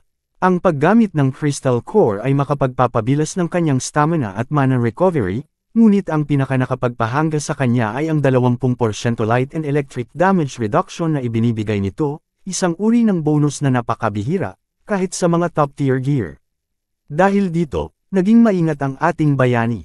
Pinaghinalaan niyang tulad ng crystal ore, ang pagkakaroon ng ganitong kayamanan ay maaaring mag-akit ng mas malakas na halimaw. Kaya't napagpasyahan niyang gamitin ang crystal core bago umalis, ngunit nadiskubre niyang kakainin ito ang 10 minuto ng kanyang mirror walk time. Samantala, sa totoong mundo, isang napakalaking halimaw ang biglang lumitaw.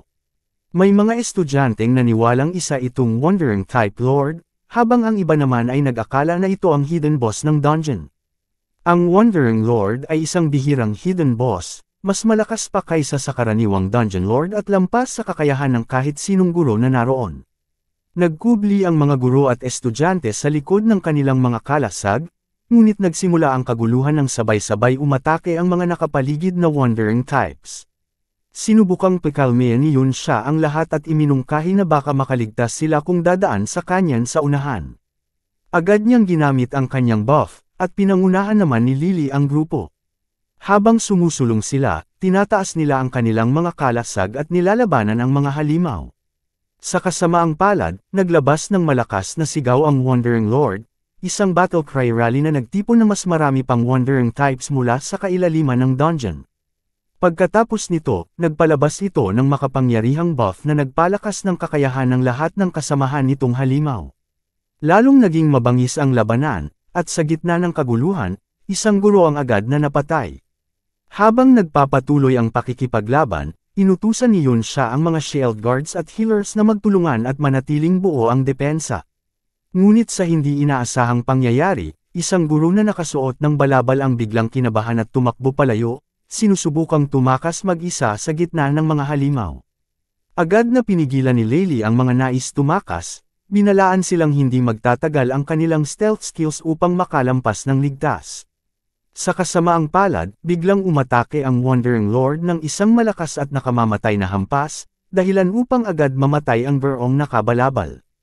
Lalong lumala ang sitwasyon nang gumuho ang bahagi ng kanyan sa unahan, na nagdulot ng matinding takot at pag-asa sa mga estudyante. Habang nagtitipon ang mga halimaw, naghanda ang Wandering Lord para sa isa pang malakas na atake. Dahil dito, sabay na ginamit ni Yun Sha at Yun Yin ang kanilang mga pinakamakapangyarihang ultimate shields. Nagawa nilang harangin ang atake, ngunit ang mga kalasag na iyon ay hindi maaaring ilipat o muling gamitin, kaya't tanging oras lamang ang kanilang nabili para sa lahat. Habang nakikipaglaban, ipinahayag ni Lily ang kanyang pagkalito, nagtataka kung bakit may Wandering Lord sa isang school dungeon. Samantala, isang estudyante naman ang nakaramdam ng matinding pagsisisi, iniisip na siya ang dahilan ng nangyaring sakuna. Habang patuloy ang kaguluhan, nakahinga ng maluwag si Lily nang mapagtanto niyang ligtas ang mga estudyanteng ipinadala upang obserbahan ang mga Wandering types, hanggang sa bigla niyang makita si Xiao Ju sa grupo, dahilan upang siya ay magulat. Sa parehong sandali, nagsimulang mabasag ang mga kalasag. Halos tamaan na si Lily ng halimaw ng mabilis na sumaklolo si Xiao Ju, itinaas ang kanyang kalasag sa tamang oras upang mailigtas siya. Hindi siya tumigil doon, patuloy niyang pinrotektahan si Lily mula sa mga kasunod na atake. Ngunit sa huli, nabasag rin ang lahat ng kalasag, pati na ang armor ni Xiao Ju, habang papalapit ang mga halimaw para sa huling pag-atake. Sa sandaling tila wala ng pag-asa, dumating si Yun She. Agad niyang pinatay ang mga halimaw sa paligid gamit ang mabilis at malalakas na galaw. Pinuri niya si Xiao Ju sa kanyang tapang at kalmadong sinabi sa lahat na siya na ang bahala mula rito. Samantala, sa Mirror World, napagtanto ni Yun She na ang orihinal na Crystal Core ay nananatili pa rin sa totoong mundo, ibig sabihin, maaari niyang makuha ang parehong bersyon at madobol ang kanyang pakinabang. Gayunman, ang pagkuha ng isang Crystal Core ay kakain ng 10 minuto ng kanyang Mirror Walk time. Pinili niyang kunin ang pinakamahalagang core upang mapalakas ang kanyang mga stats. Ngunit bigla siyang nakaramdam ng matinding panganib, kaya't nagpasya siyang huwag nang magtagal. Mabilis siyang bumalik at nadiskubre na maaari na niyang pasukin at lisanin ang Mirror World anumang oras, hanggat hindi nauubos ang kanyang Mirror Walk time. Paglabas niya sa kuweba, tuluyan na siyang nakabalik sa totoong mundo. Paglabas ni Yun She mula sa Mirror World, agad niyang nasalayan ang napakalaking hukbo ng mga Wandering type monsters kasama ang nakakatakot na Wandering Lord. Hindi siya nag-aksaya ng oras, mabilis siyang tumakbo papunta kina Xiao Ju at sa mga estudyante upang tumulong. Sa kanyang paglapit, nakaiwas siya sa isang halimaw sa pamamagitan ng mabilis na pagpasok at paglabas sa Mirror World, gamit ito bilang tactical na sandata. Sa mga sandaling iyon, nasa level 24 na si Yun She. Taglay niya ang kabuuang magic power na 140, may recovery rate na 2.6 kada segundo, at patuloy pang tumataas ang kanyang attack power. Gayunman, nanatiling malaking banta ang Wandering Lord. Pagdating niya sa mga estudyante sa pamamagitan ng Mirror World, bigla siyang lumitaw sa kanilang harapan at agad nagsimulang paksay ng mga halimaw sa paligid. Matapos purihin si Xiao Ju sa kanyang tapang, ipinagpatuloy niya ang laban, patuloy na naglalaho at muling lumilitaw sa pagitan ng realidad at mirror world, bawat galaw ay may kasabay na pagbagsak ng kalaban.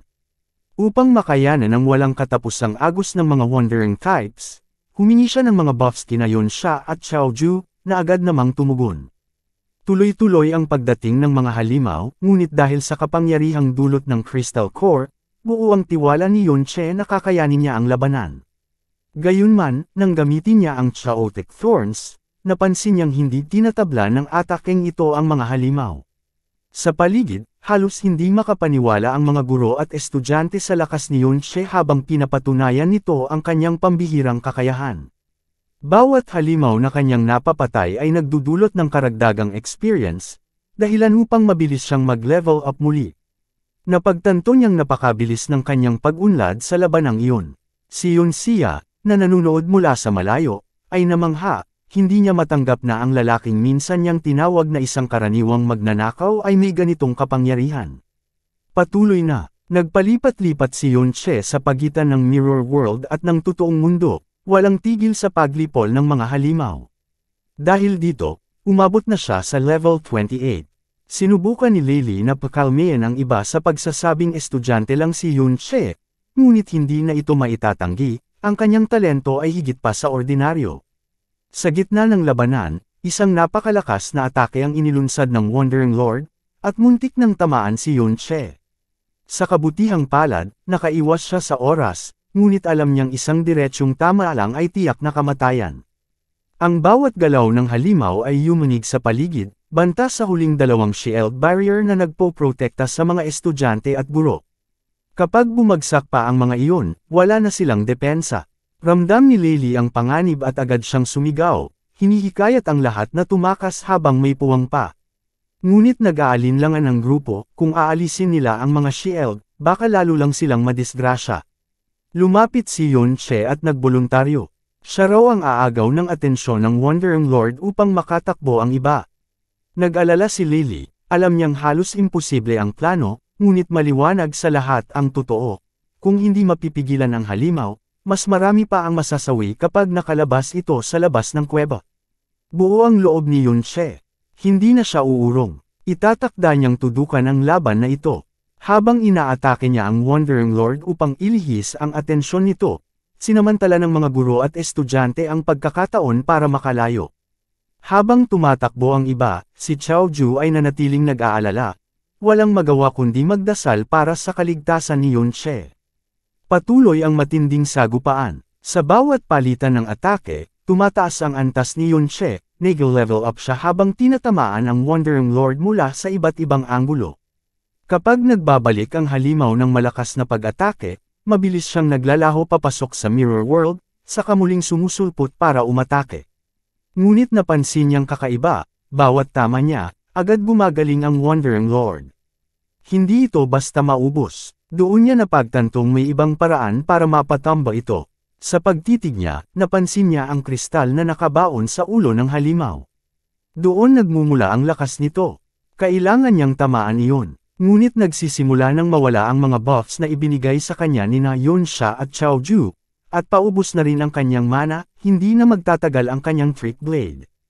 Alam niyang isa na lang ang paraan. Kailangang mag-level up ng mas mabilis para mapanumbalik ang kanyang lakas bago tuluyang bumigay.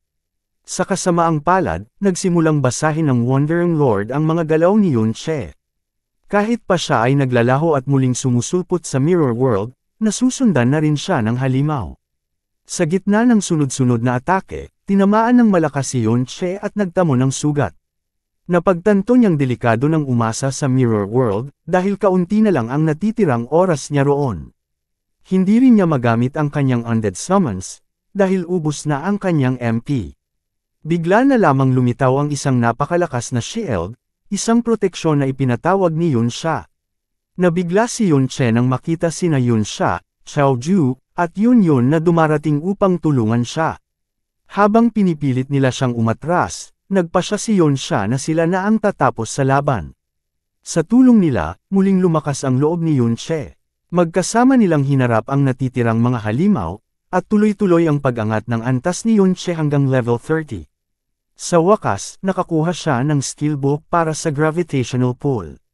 Nang maisuot niya ang kanyang bagong armor, ginamit niya ang kakayahan sa mas advanced na anyo, ang gravitational draw, na nagbibigay daan upang mabilis siyang makalapit sa kalaban. Agad niyang ginamit ang gravitational draw at tinarget ang kristal sa ulo ng Wandering Lord. Muling nagpakawala ng napakalakas na area attack ang halimaw, ngunit tiniis ni Yunche ang pinsala at tuluyang binasag ang kristal. Sa pagkawasak nito, tuluyang gumuho ang Wandering Lord. Nakatanggap siya ng 5,000 X, at ginawaran ng titulong Wandering Slayer. Bilang gantimpala, nakakuha rin siya ng 2 bagong skillbook, Golden Light Barrier at Angel's Blessing. Nabigla ang lahat sa ipinamalas niyang lakas, lalo na nang umabot siya agad sa level 33. Bago pa man maipaliwanag ni Yunche ang mga drop items, nagsimulang gumuho ang dambuhalang katawan ng Wandering Lord, nagdulot ng kaguluhan sa paligid. Sa gitna ng kaguluhan, napansin ni Yunche ang isang bunging bundok sa di kalayuan. Pumasok siya roon at natuklasan ang mga labi ng parehong tao at wandering birds. Doon niya napagtanto na ang lugar na iyon ay minsang pinagpugeran ng mas malakas pang Wandering Lord. Habang nag-iikot siya, natagpuan niya ang bangkay ni Chao En, na kilala rin bilang Ben Ben. Lumapit si Yun siya, at napansin niyang kabaligtaran ito ng bayaning estatwa sa Memorial Hall. Ang tagpong ito ay refleksyon ng totoong digmaan, kung saan parehong nagbuwis ng buhay ang tao at halimaw. Maya-maya'y dumating ng tahimik si Kochir. Ipinagtanggol niya ang kanyang dakilang lolo, sinasabing hindi ito isang masamang tao. Ibinahagi niyang matagal na niyang pinag-aralan ang buhay ni Chao En, bagaman maraming bahagi nito ang nanatiling misteryo. Gayunpaman, natuklasan niyang madalas pumasok ang kanyang ninuno sa mga dungeon na lampas sa kanyang antas, kabilang na ang lugar na ito, na noon pa man ay kilala bilang pugad ng mga Wandering Lord. Ipinaliwanag ni Cho Uji na noong unang panahon, kulang pa ang mga opisyal sa militaryong lakas para harapin ang mga ganitong panganib. Dahil dito, umaasa sila sa mga makapangyarihang individual na regular na naglilinis ng mga dungeon. Isa sa mga piling bayani na iyon ang kanyang dakilang lolo. Bagaman iniisip ng kanyang pamilya na ginagawa niya lang ito para hanapin ang ginhawa, hindi kailanman tumigil si Cho Uji sa paghahanap ng katotohanan. Sa narinig, tinapik siya ni Yunche sa balikat bilang senyales ng tiwala at suporta. Naalala ni Yunche na si Ben Ben ay hindi kailanman naging masama, determinado siyang maging mas malakas, handang humingi ng tulong at hindi takot makipagtalo sa kanyang guro.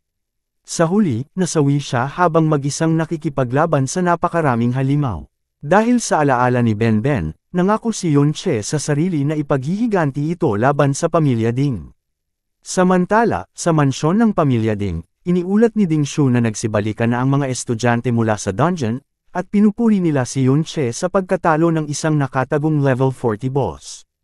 Agad na tumayo ang ikatlong pinuno ng pamilya Ding, ipinatawag ang kanyang mga bantay, at iniutos na dalhin ang lahat ng miyembro ng pamilya Chao sa kanya. Pagbalik sa grupo, iniabot ni Yunche ang skillbook na Golden Light Barrier kay Chao Ji. Ipinaliwanag niyang hindi niya ito magagamit dahil ito ay para lamang sa mga shield bearer. Ayon kay Yunche, hindi na kailangan ni Yunche ng mas marami pang kakayahan dahil napakalakas na niya. Kahit siya mismo ay aminadong hindi na kayang makipagsabayan sa bilis at galing nito, lalo na sa kakayahan niyang maglaho at tumawag ng mga undead.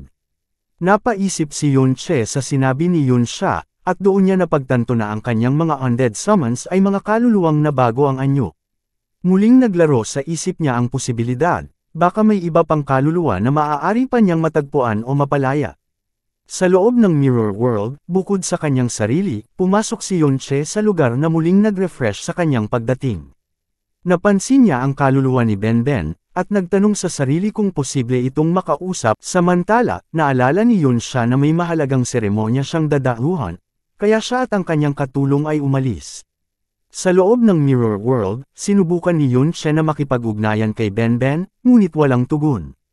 Biglang umungol ang kaluluwa ni Ben Ben at bumuo ng isang madilim na pader sa paligid ni Yunche. Sa pader, ipinakita ang mga eksena mula sa buhay ni Ben Ben, kabilang ang pagkakatalo niya sa kamay ni Ding Kun. Biglang bumagsak ang pader at umatake ang kaluluwa ni Ben Ben, na hinimok lamang ng kanyang instinct sa labanan. Nalaman ni Yunche na imposibleng makipag-usap, kaya sinubukan niyang lumabas ng Mirror World, ngunit hindi siya makaalis sa lugar na iyon. Wala nang ibang pagpipilian, inihanda niya ang sarili na harapin ng direkta ang kaluluwa ni Benben. Samantala, sa totoong mundo, lumapit ang ikatlong pinuno ng pamilya Ding, si Ding Ji, kay Chaoju, kasama si Ding Shu at ilang mga bantay. Humihingi si Ding Ji ng impormasyon tungkol sa kinaroroonan ni Yun Che, habang nagtatangkang magpanggap na kalmado si Chaoju, tinatanong kung para sa pagsasanay ang kanilang pagdating. Hindi pinansin ni Ding Ji ang pagtatangka ni Chaoju na magbago ng paksa. Ibinunyag niya na alam nila na pumasok sina Chaoju at Yun Che sa tahanan ng pamilya Ding ng palihim. Idinagdag ni Ding Shu na nakilala niya ang kanilang mga tinig. Sa seryosong tono, binanggit ni Ding Ji na may regalo siyang inihanda para kay Chaoji. Pagkatapos, nagbigay siya ng senyales, at unti-unti lumapit ang mga miyembro ng pamilya Chao, kasama ang ina ni Chaoji, ang kanyang lolo, at ilang malalapit na kamag-anak. Agad namang nag-utos ang lolo ni Chaoji na lumuhod at humingi ng tawad sa pamilya Ding. Tumanggi si Chaoji, iginiit na hindi niya hahayaan na tretuhin ang kanilang pamilya na parang aso sa loob ng maraming henerasyon ng pamilya Ding. Sa puntong iyon, nagsimulang kumilos ang kanyang tiyo, ngunit doon nagtapos ang eksenang ito sa kasalukuyang kwento. Biglang lumuhod si Chaoju at sinabi na para sa mga inapo ng isang di umano'y malaking makasalanan, biyaya na raw ang paigang maglingkod sa ganoong mababang paraan. Nag-apela ang tiyahin ni Chaoju, pinapaalalahanan siya na isipin ang kanyang ina na labis na nagdusa mula ng mag-iba ang pag-iisip ng kanyang ama. Ngunit nanindigan si Chaoju, iginiit niyang dapat nilang tingnan ang bangkay ng kanyang dakilang lolo, na lumaban para pigilan ang kapahamakan at nagsakripisyo ng mapalibutan ng mga halimaw. Hiniling niya sa pamilya na paniwalaan ang ebidensyang nasa harap nila, ebidensyang taliwas sa propaganda ng pamilya Ding. Aniya, kapag nalantad ang katotohanan, hindi na nila kailangang mabuhay sa kahihiyan. Binanggit pa niya na ayon sa loika ng pamilya Ding, dapat mamatay ang kanyang lolo, ang pamilya ng kanyang tiyuhin, at ang pamilya ng kanyang pangalawang tiyuhin dahil sa sinasabing krimen na iyon. Napahagikhat si Ding Ji, at sinabing totoo nga na umakyat si Ding Kun sa kapangyarihan sa pamamagitan ng paglusob kay Chao En.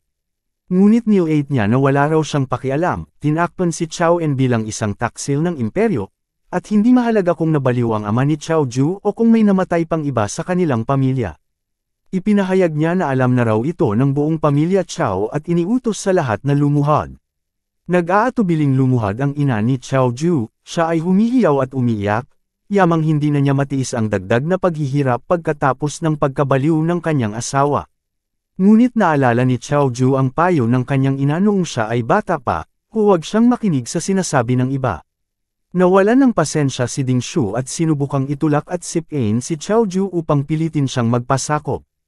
Biglang hinawakan ni Chaoju ang paa ni Ding Shu at tinulak ito sa lupa, ipinapakita ang kanyang determinasyon na hindi kailanman luluhod. Nang tawagin ni Ding Shu ang kanyang martilyo sa galit, hinarap siya ni Chaoju gamit ang kanyang shield. Sabay sigaw sa lahat na marinig na ang pamilya Chao ay mga inapo ng mga bayani. Isang malakas na suntok ang naihatid ni Chaoju kay Ding Shu, na nakatawag ng atensyon ni Ding Ji, na lalo pang naging mausisa. Samantala, hindi makapaniwala si Ding Shu kung paano biglang naging malakas ang dating biktima ng kanyang suntok, kaya siya ay nagmadaling umatake kay Chaoju sa galit. Ngunit sa pagkakataong ito, madali ni Chaoju na i-block ang bawat atake at maitutulak si Ding Shu sa lupa sa pamamagitan ng isang matibay na suntok. Samantala, sa Mirror World, nakikipaglaban si Yun Che kay Benben ng todo. Napagtanto niya na nasasaksihan niya ang buong kapangyarihan ni Benben, at malaki ang agwat ng kanilang lakas. Kung hindi defensive class si Benben at kulang sa self-awareness, malaki ang panganib kay Yun Che. Sa kabutihang palad, ang lahat ng teknik ni Benben ay itinuro mismo ni Yun Che noon, kaya pamilyar siya sa kahinaan ng mga ito. Gayunpaman, nahihirapan pa rin si Yun Che, dahil kahit ang kanyang Trick Blade ay halos walang epekto kay Benben. Lalo pang lumala ang sitwasyon nang tawagin ni Benben ang kanyang Golden Light Barrier, isang kakayahang labis na ikinabahala ni Yun Che. Balik sa totoong mundo, nagbawi si Ding Shu gamit ang kanyang Molten Mountain Chaotic Hammer, ngunit matatag na nakaharap si Chaoju at nablock ang atake. Sagot niya rito ang sunod-sunod na malalakas na suntok na nagpahina kay Ding Shu at nagtulak sa kanya sa lupa. Habang tinatamaan ng suntok si Ding Shu, tinawag ni Ding Ji ang kanyang sariling claw weapon, handa ng aksyonan ang sitwasyon. Ngunit nagulat siya nang makita si Xiao Ju na protektado ng Golden Light Barrier. Sa loob ng barrier, patuloy si Xiao Ju sa pag-atake kay Ding Shu, tinatawag ang pamilya Ding na mga duwag. Samantala, sa Mirror World, todo pa rin ang pag-atake ni Yun Che sa Golden Light Barrier. Sinusubukan niyang sirain ang proteksyon ni Ben Ben upang makahanap ng butas sa depensa nito. Alam ni Yun Che na kayang tiisin ng barrier ang hindi bababa sa 10 suntok, basta't wala sa mga ito ang lumalampas sa doble ng tolerance nito. Kapag naubos ang enerhiya, kahit 10 atake lang ay kayang bumagsak ang proteksyon. Sa totoong mundo, sa wakas ay nagawa ng ikatlong pinuno ng pamilya Ding na sirain ang barrier. Nang hamupa ang alikabok, ipinahayag ni Xiao Ju na kung naruroon ang kanyang dakilang lolo, ang pamilya Ding ang magmamakaawa sa kanila. Galit na galit, ginamit ni Ding Ji ang isang kakayahan na pinilit si Xiao Ju na bitawan si Ding Shu. Agad nitong sinundan ang Gravity Smash, na sumabog sa lupa at nagdulot ng malubhang sugat kay Xiao Ju. Nagpatuloy si Ding Ji, handang putulin ang mga paa ni Xiao Ju gamit ang kanyang palakol. Sa puntong iyon, nakialam ang ina ni Xiao Ju, nakikiusap para sa buhay ng anak at nag-aalok na lumuhad at tanggapin ang anumang parusa sa kanyang anak. Binigyan ni Ding Ji si Xiao Ju ng pagpipilian, ngunit mabilis na nawala ang kanyang pasensya at inihain ang galit sa ina ni Xiao Ju, handang saktan ito. Biglang lumitaw ang undead soul ni Ben Ben sa harap ng lahat, na ikinagulat ng buong pamilya Xiao at kanilang mga tauhan. Ipinaliwanag ni Yun Che, na nanunood mula sa Mirror World, na bumalik si Ben Ben mula sa impyerno upang ayusin ang lahat ng bagay sa harap ng lahat. Tumindig ng matatag ang undead Ben Ben, at agad inutusan ng ikatlong pinuno ng pamilya Ding ang kanyang mga tauhan na supalan ito. Nagmadaling pumasok ang mga gwardya ng pamilya Ding, ngunit inaktibo ni Ben Ben ang Iron Armor, Shield Armor, Guardian's Aura, at Group Shield ng sabay-sabay. Ang pinagsamang atake ng mga gwardya ay madaling naitaboy, at sila pa ang napuruhan pabalik. Namangha ang lolo ni Xiao Ji sa lakas ni Ben Ben, habang humahanga si Xiao Ji sa kakayahan nito na tiisin ang atake mula sa napakaraming kalaban ng sabay-sabay. Lumiko si Ben Ben patungo kay Yun Che. Sinabi ni Ding Ji na alam niyang ang si Ben Ben ay isang undead summon lamang, dahil nakita na niya ang undead army ni Yun Che sa kanilang sariling tahanan.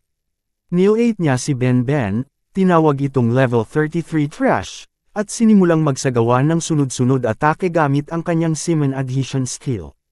Ngunit bawat galaw ni Ding Ji ay naibalik ni Ben Ben, na unti-unting nagiging frustrated sa kawalan ng epekto ng kanyang atake. Sinabi ng tagapagsalaysay na nagbasag si Ding Ji sa depensa ni Ben Ben gamit ang pulang aura at inihagis ang kanyang Summon God Crash, ngunit tinablan ito ni Ben Ben gamit ang Golden Light Barrier.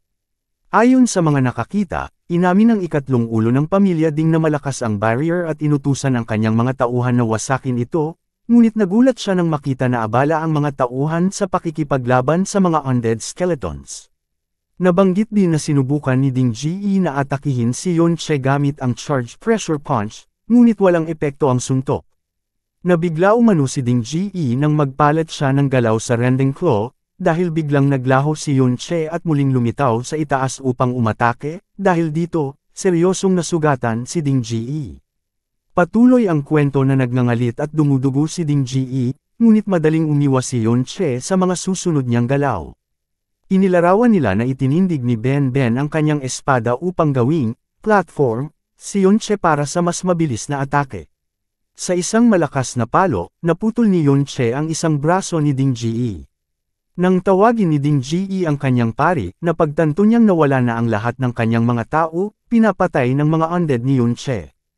Aniyon, nil-8 ni Yun Che si Ding Ji at ipinaliwanag na dahil sa isang legendary skill buff, mas malakas na ngayon ang kanyang mga undead kaysa kayang harapin ng mga gwardya ni Ding Ji. Subalit nagtatangkang tumakas ang ikatlong ulo ng pamilya, pinigilan siya ng mga nakataas na espada ni Ben Ben. Ipinahayag ni Yun Che na iyon ang Sword Shield Absolute Formation, ayon sa kwento, walang sinuman sa baba ng S-Class ang nakakatakas mula rito. Sa huling paghingi ng tulong, hinayla ni Ding Ji ang isang void bomb, isang S-class na sandata na minanapa, at nagbanta siyang pasabugan ito.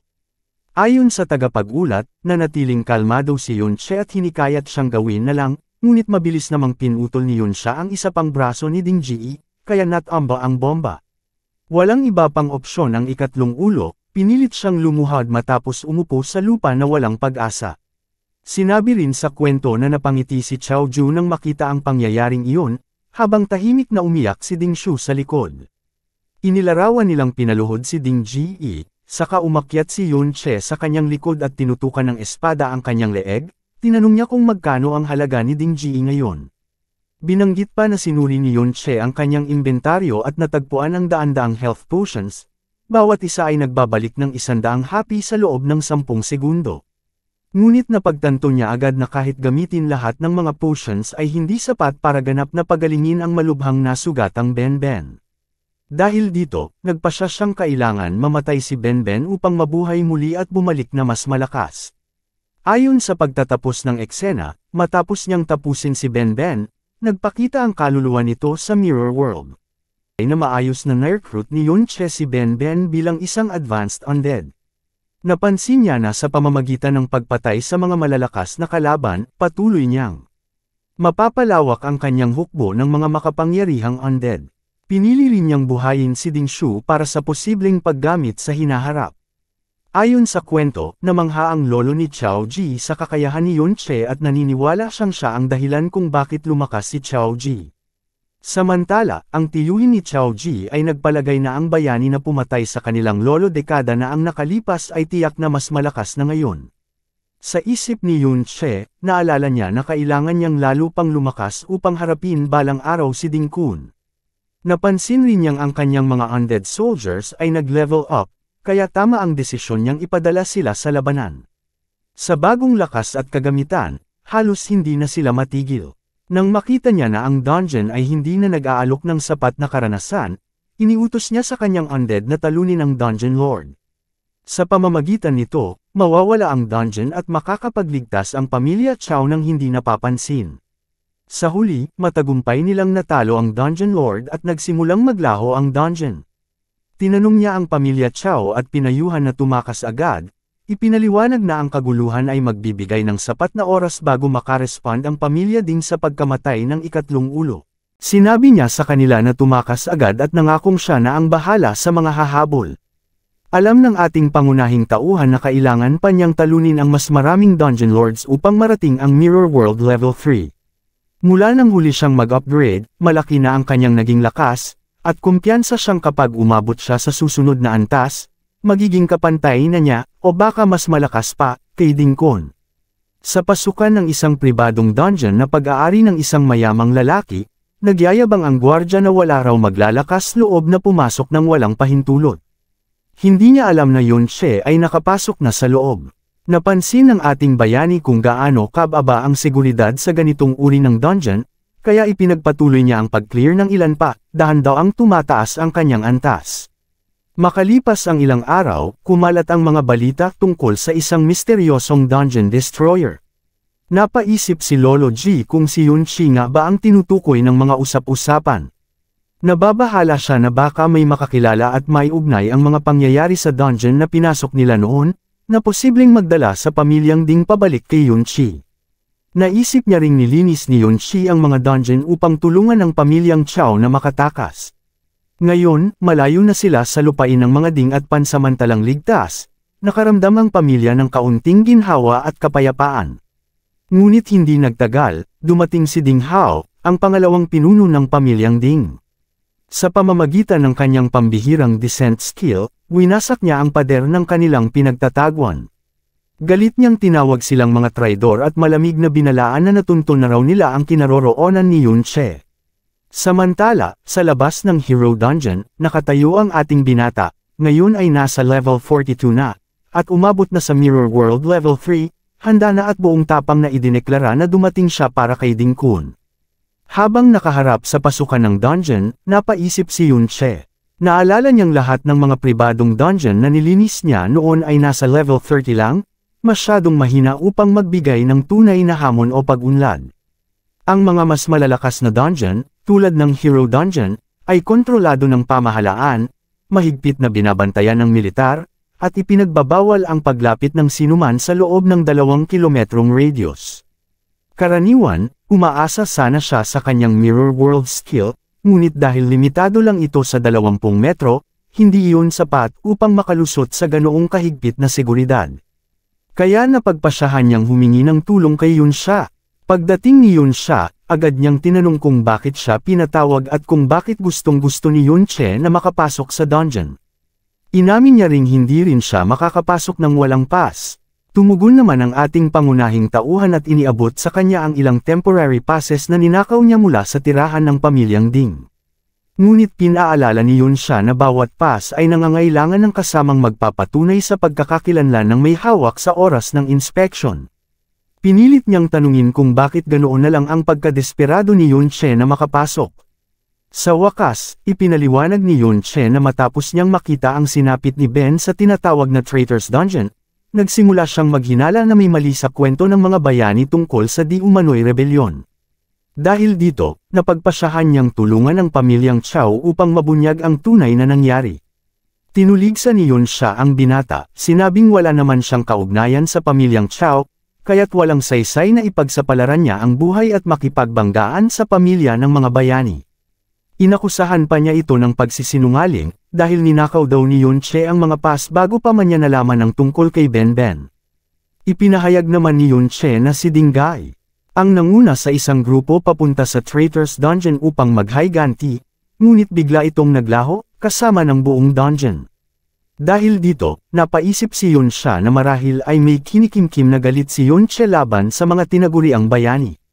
Dahil sa lumalalim na kuryosidad, tinanong ni Yunsha kung may kaugnayan ba si Yunche sa traidor na may kaparehong pangalan, dahil pareho sila ng apelyido.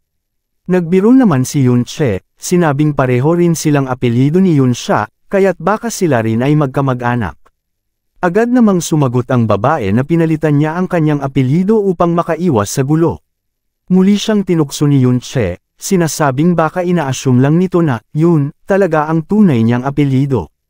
Naiinis na, banta ni Yunsha na isusumbong siya sa hukbo, ngunit alam ni Yunche na hindi niya ito gagawin. Naniniwala siya na si Yunsha ay isang mabuting tao, isang walang pag-iimbot na nilalang na handang isakripisyo ang sarili upang iligtas ang iba. Upang makuha ang tiwala nito, iniabot ni Yunche ang diary na ninakaw niya mula sa pamilya Ding, na naglalaman ng mga lihim at kasalanan ng mga inapo ng mga bayani. Nabigla si Yunsha at tinanong kung bakit ganoon kadali siyang magtiwala sa kanya. Binalaan pa niya ito na huwag basta-basta nagtitiwala sa iba. Ngunit mariing sagot ni Yunche, kahit ilang beses na siyang niloko noon, hindi yun dahilan para tumigil siyang magtiwala sa mga tao. Dagdag pa niya, alam niyang hindi masamang tao si Yunsha. Namula sa hiya at inis ang babae, saka malamig na sinabi, sige, sumama ka. Pero hanggang sa sandaling ipagkanulo kita. Sa pasukan ng Hero's Dungeon, sinalubong ng gwardya si Yunsha at ipinaalam sa kanya na naghihintay na sa loob ang mga bayani. Nagulat ito na hindi siya dumating kasama si Dingdan, at agad na nagtaka nang mapansin ang lalaking nakatikip ang mukha, si Yunche, na nakasunod sa kanya. Ipinaliwanag ng gwardya na mas pinahigpit ngayon ang seguridad, lalo na't iniulat ng pamilyang Ding na may mga temporary pass na ninakaw. Ipinilit nitong siyasatin ang kasamang bantay ni Yunsha upang matiyak ang kanilang pagkakakilanlan. Ngunit bago pa siya makalapit, marahas na hinawakan ni Yunsha ang mukha ni Yunche at malamig na tinanong ang mga gwardya kung gusto rin ba nilang siya mismo ang siyasatin, baka raw napalitan na rin siya ng iba. Dahil sa kanyang katayuan at impluwensya, agad umatras ang mga gwardya at pinayagan silang makapasok ng walang karagdagang tanong. Pagpasok nila sa loob, napagtanto ni Yunche kung gaano kalaki ang kapangyarihan at impluwensya ni Yunsha, mas higit pa sa inaakala niya. Agad niyang nilinaw na hanggang doon lang ang kanyang tulong, kung ano man ang gagawin niya sa loob, wala na siyang pakialam. Nagpasalamat naman ang ating bayani at tumawag ng isang undead na may suot na balabal. Iniutos niyang sumama si Yunsha rito upang masiguro ang kanyang kaligtasan. Matapos siyang umalis, pumasok si Yunche sa loob ng Mirror World, sabik na subukan ng bagong kakayahang nakuha niya sa level 3. Aktibo niyang ginamit ang kanyang Mirror World skill, mahusay na ginagaya ang mga halimaw mula sa totoong mundo upang ilagay ang mga ito sa loob ng Mirror Realm. Sa kakayahang ito, madali na niyang madodoble ang mga nilalang at money ang kanilang karanasan ng hindi natutuklasan. Higit pa rito, kahit matapos niyang lumabas mula sa Mirror World, nananatili roon ang kanyang mga undead, patuloy na lumalaban at nagpapalakas sa ngalan niya. Sa loob ng Heroes Dungeon, abala ang pamilyang Ding sa pagtatayo ng isang lungsod na nagsisilbing base nila. Doon din planong magsagawa ng mas malalim na imbestigasyon ng ating pangunahing tauhan. Batay sa diary ng pamilyang Ding, nalaman na nila na si Ding Kun ay naruroon mismo.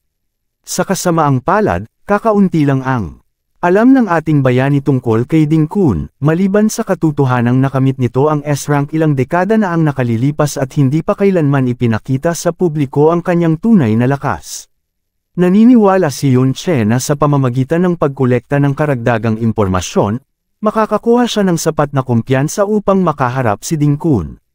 Naalala niya na sa kanyang nakaraang buhay, kilala niya ang lahat ng mga S-rank, ngunit si Ding Kun ay tila biglang lumitaw na parang wala sa talaan. Umaasang makakuha ng kasagutan, sinubukan niyang kausapin si Ben Ben, ngunit wala siyang natanggap na tugon. Napagtanto niyang hindi pa rin posible ang ganap na komunikasyon sa ngayon.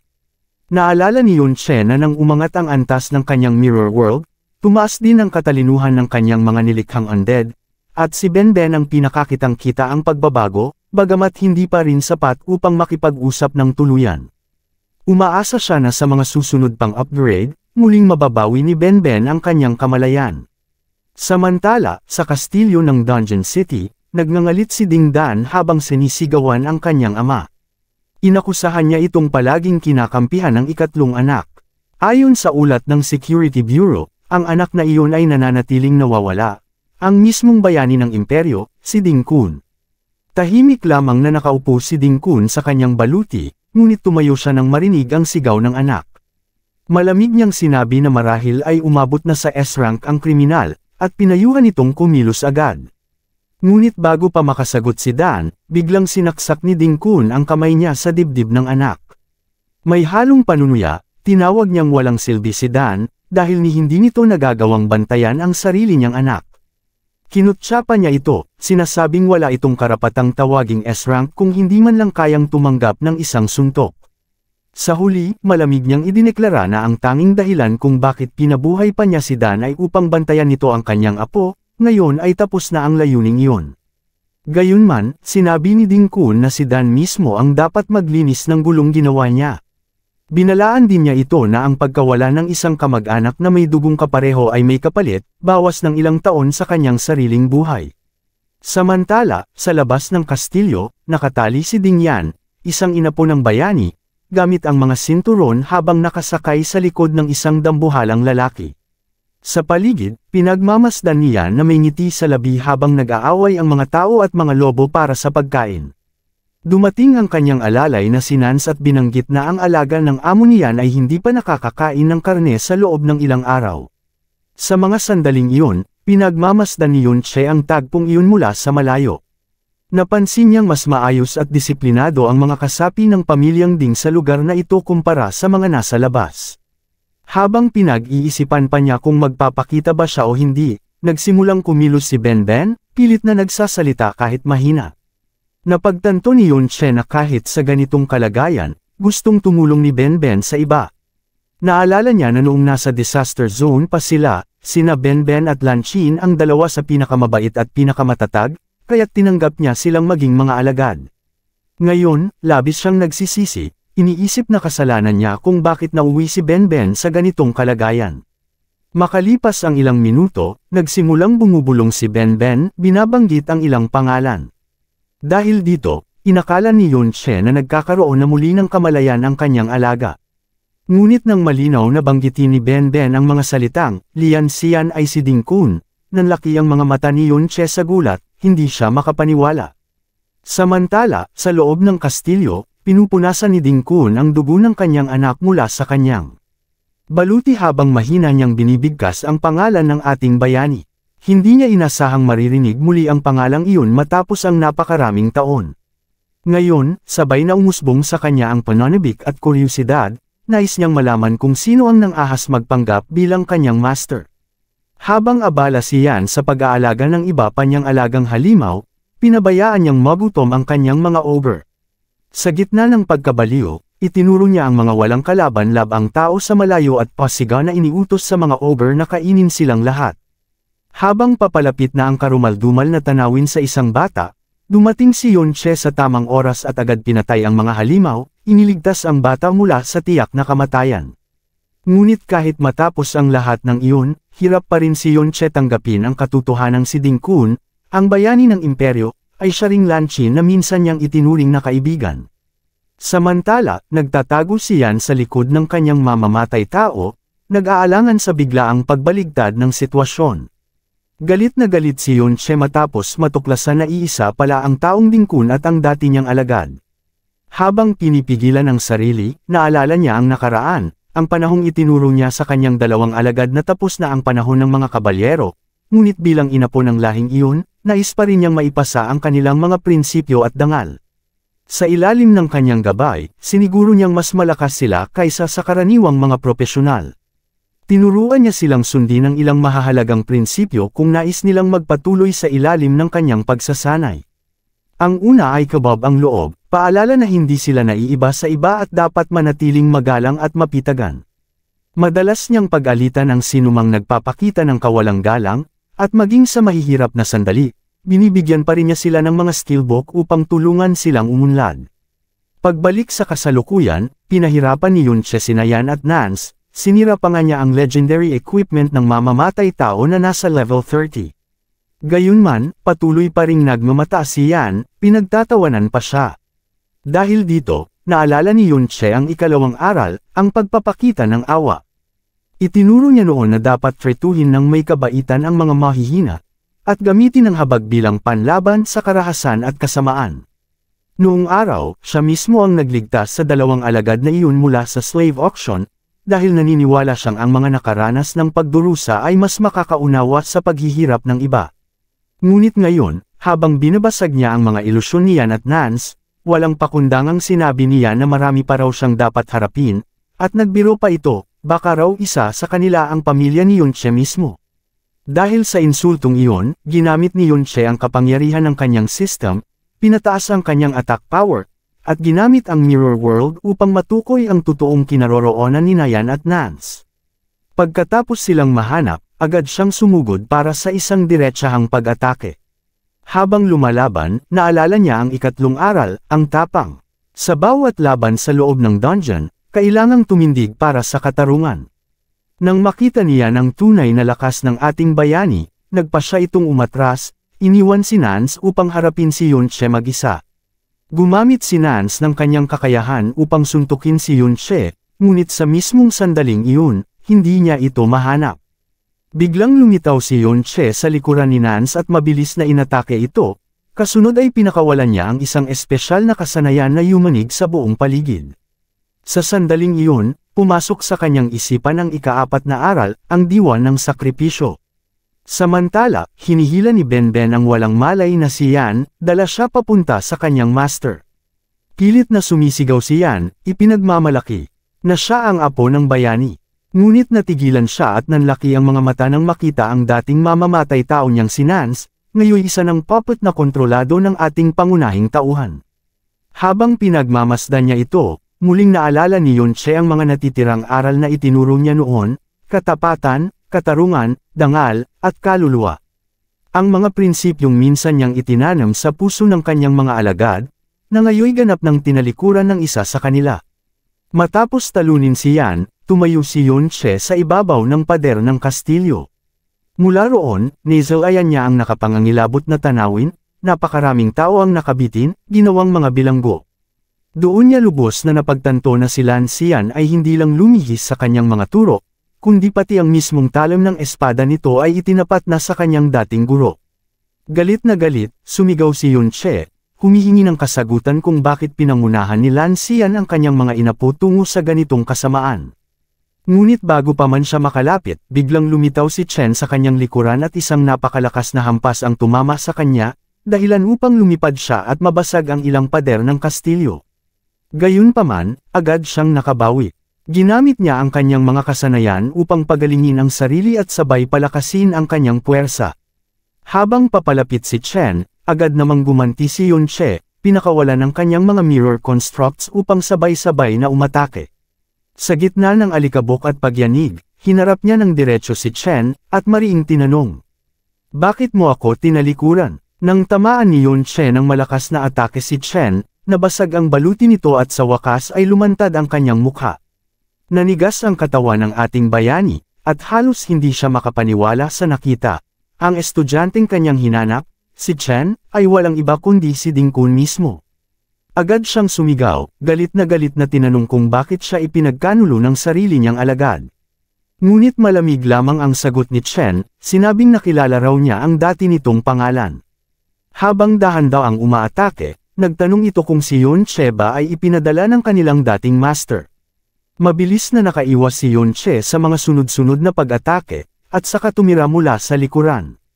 Muli niyang inulit ang tanong, ngunit mariing tugon ni Chen na wala siyang ibang silbi kundi maging kasangkapan na ipinadala ng kanyang amo. Pagkasabi niyon, malakas niyang sinuntok ang lupa, dahilan upang maghiwalay ito at yumanig ang buong paligid. Nais malaman ng ating bayani kung may natitira pang pagkilala o emosyon sa dating alagad, kaya't inutusan niyang sumugod si Benben. Ngunit biglang sinunggaban ni Chen si Benben at ibinagsak ito ng malakas sa lupa. Nagulat siya nang makitang nakatayo pa rin ito, ngunit matapos ang isa pang malupit na hampas, napagtanto niyang si Benben ay isang undead lamang, isang nilalang na muling binuhay, ngunit halos wala ng katalinuhan o kaluluwa. Sa sandaling iyon, lumitaw mula sa dilim ang tatlong anak ni Chen, armado at handang ipagtanggol ang kanilang ama. Bilang tugon, tinawag ni Yunche ang kanyang hukbong undead, at isa sa mga sumulpat ay si Dingdai mismo. Nang makita ito, napaluha si Chen, ngunit agad din iyong napalitan ng kakaibang pananibik, tila mas lalo siyang nangganyo habang pinagmamasdan si Yunche na muling binubuhay ang mga patay. Matapos iyon, sumigaw si Chen, hinihinga ng patunay kung siya nga ba talaga ang dating master na kanyang pinagsilbihan. Habang tumataas ang kanyang MP at attack power, bumalik sa isipan ni Yunche ang nakaraan. Ang mga araw na si Chen ay nakakulong pa sa hall ngunit marunong pa ring tumulong sa iba. Napakalayo na nito sa taong nakaharap niya ngayon. Sa gitna ng kanilang pagtitig, bigla niyang narinig ang tinig ni Chen, malamig ngunit puno. Nang pait, sinabi nitong ang lahat ng naging siya, ang lakas, ang galit, at ang kasamaan, ay dahil daw sa kanyang master. Mariing itinanggi ito ni Yunche, ipinaalala na siya mismo ang nagligtas kay Chen mula sa pagkaalipin at tinulungang maging isang malakas na propesyonal. Ngunit imbes na magpasalamat, sumigaw si Chen, tinatanong kung bakit daw siya iniligtas ng huli, at kung bakit bilang anak lamang ng isang kabalyero, hindi siya kailanman nabuhay ng kasing ginhawa ni Benben. Sa gitna ng kanyang pagputok ng galit, napasigaw siya, panang sama ng loob, bakit si Benben, na walang ginawa, ang nakatanggap ng pabor? Dahil ba mas malinis lang siyang ipinanganak? Mahinang bamulong si Chen, tila naguguluhan, habang tinatanong kung bakit siya ginawa ng kanyang master na isang berserker. Naisip niyang marahil ay dahil sa kanyang pagiging mahina ang loob, kaya't pinilit siyang maging ganito. Mariing itinanggi ni Yunche ang iniisip ng dating alagad. Sinabi niyang kailanman ay wala siyang kinikilingan at pinaalalahanan si Chen na noon pa man ay palagi nitong sinasabi na gusto niyang maging mas matapang. Ngunit sa halip na matauhan, lalo lamang itong nag-alab sa galit. Ayon kay Chen, malinaw daw na mas pinapaboran ng kanyang master ang mga tulad ni Benben. Inamin niyang sinubukan niyang maging matapang, ngunit kailanman ay hindi niya naramdaman na siya'y pinahalagahan. Sa loob ng kanyang dibdib, matagal na niyang naramdaman na tinitingnan siya ng kanyang master bilang isang mababang uri, isang taong hindi kailanman makakatulad ng iba. Habang nanginginig sa emosyon, idineklara ni Chen na hindi niya kayang mamuhay ayon sa mga birtod ng mga kabalyero. Para sa kanya, ang kapangyarihan at katayuan lamang ang tunay na sukatan ng halaga ng isang tao. Wala raw saysay ang pagsadyap sa iba, sapagkat sa dulo, ang mga mahihina ay palaging talunan. Sinabi pa niyang walang naganap na pagtataksil, dahil pinili raw ng kanyang master si Benben, at siya naman ay piniling tahaki ng ibang landas. Ibinunyag ni Chen na si Luo Wei ang nagkaloob sa kanya ng mas mataas na katayuan, at ipinaramdam pa niya ang matinding kaibahan ng kanilang mga buhay kumpara sa kay Benben. Habang tumatawa ng mapanukso, ipinakita niya kung gaano kalayo ang narating ni Luo Wei kumpara sa kanyang master, at kung gaano kababa na ngayon ang kalagayan ni Yun Che. Galit na galit ang ating bayani, agad niyang pinalabas ang mga salamin ng kapangyarihan, pinaputok ang mga ito mula sa iba't ibang direksyon hanggang sa tuluyang mabasag ang baluti ni Chen. Sa malamig na tinig, sinabi ni Yun Che na hindi man lang karapat-dapat si Chen na tumayo kahit sa mga daliri ni Benben. Ngunit sa halip na magalit, biglang tumawa ng malakas si Chen, tila baliw sa tuwa. Pagdaka, pinalakas niya ang kanyang attack power ng 300% at ang bilis ng 20 beses. Sa isang iglap, tumalon siya patungo kay Yun Che. Tinawag itong isang mapagkunwaring hapokrito, at pinaandar ang kanyang natatanging kasanayan, ang rampage, isang eksklusibong kakayahan ng mga berserker. Lumitaw ang labis na bilis ni Chen, halos imposible ng sundan ng mata o pandama ni Yun Che. Dahil dito, napilitan ang ating bayani na umasa sa kanyang mirror world upang magtago at makaiwas sa bawat atake. Pagkatapos ng isang malupit na suntok ni Chen, muling lumitaw si Yun Che sa ibang lugar. At sa wakas, napagtanto ng dating alagad na ginagamit pala niya ang mga salamin upang maglakbay at umiwas sa mga atake. Bilang tugon, pinakawalan ni Chen ang kanyang berserker exclusive skill, ang Bloodstorm, na layong sirain ang lahat ng salamin at putulin ang tanging paraan ng pagtakas ni Yun Che. Habang nagngangalit ang Bloodstorm, mabilis na bumagsak ang HP ng ating bayani. Hindi nagtagal, ginamit ni Chen ang Berserker's Body, sabay ngiti at panunuya sa kapwa niya estudyante. Sinabi niyang ang kanyang master ay puro nagsasalita lang tungkol sa kabutihan kapag ligtas at hindi naman kailanman nakaranas ng tunay na panganib. Bago pa man makapag-react si Yun Che, pinagtatawanan siya ni Chen dahil sa pangangaral ng awa at kabaitan, habang siya naman ay komportable sa paggamit ng Blood Rage Explosion Blade. Maitim na hampas ang tumama kay Yun Che, na nagdulot ng matinding pinsala at mabilis na pagbagsak ng kanyang HP. Tumawa si Chen, ipinapahiwatig na kung wala ng salamin, wala nang matatakbuhan ng ating bayani. Sa kabila ng matinding pinsala, gumamit si Yun Che ng simpleng hilang upang bumalik sa kanyang lakas at tumayo muli. Mabilis siyang sumugod para umatake kay Chen, ngunit madaling na-counter ng dati niyang estudyante. Pinagtatawanan siya ni Chen, binanggit na ang kanyang master ay naging marupok, at sinimulang idiin pababa ang kanyang espada. Nang umatake si Yun Che gamit ang kanyang ikalawang espada, hinarang ni Chen yun gamit ang kanyang kamay, at malamig na sinabi na ang pagtaksil lamang daw ang tunay na paraan upang lumago ang isang tao. Habang nahihirapan, nagawa pa rin ni Yun Che na palayain ang kanyang unang espada, ngunit nanatiling mahirap ang laban. Samantala, si Chen ay nagtataka at maingat na pinagmamasdan ng dating master na kanyang estudyante, tila gustong maunawaan ang pinagmulan ng kapangyarihan nito.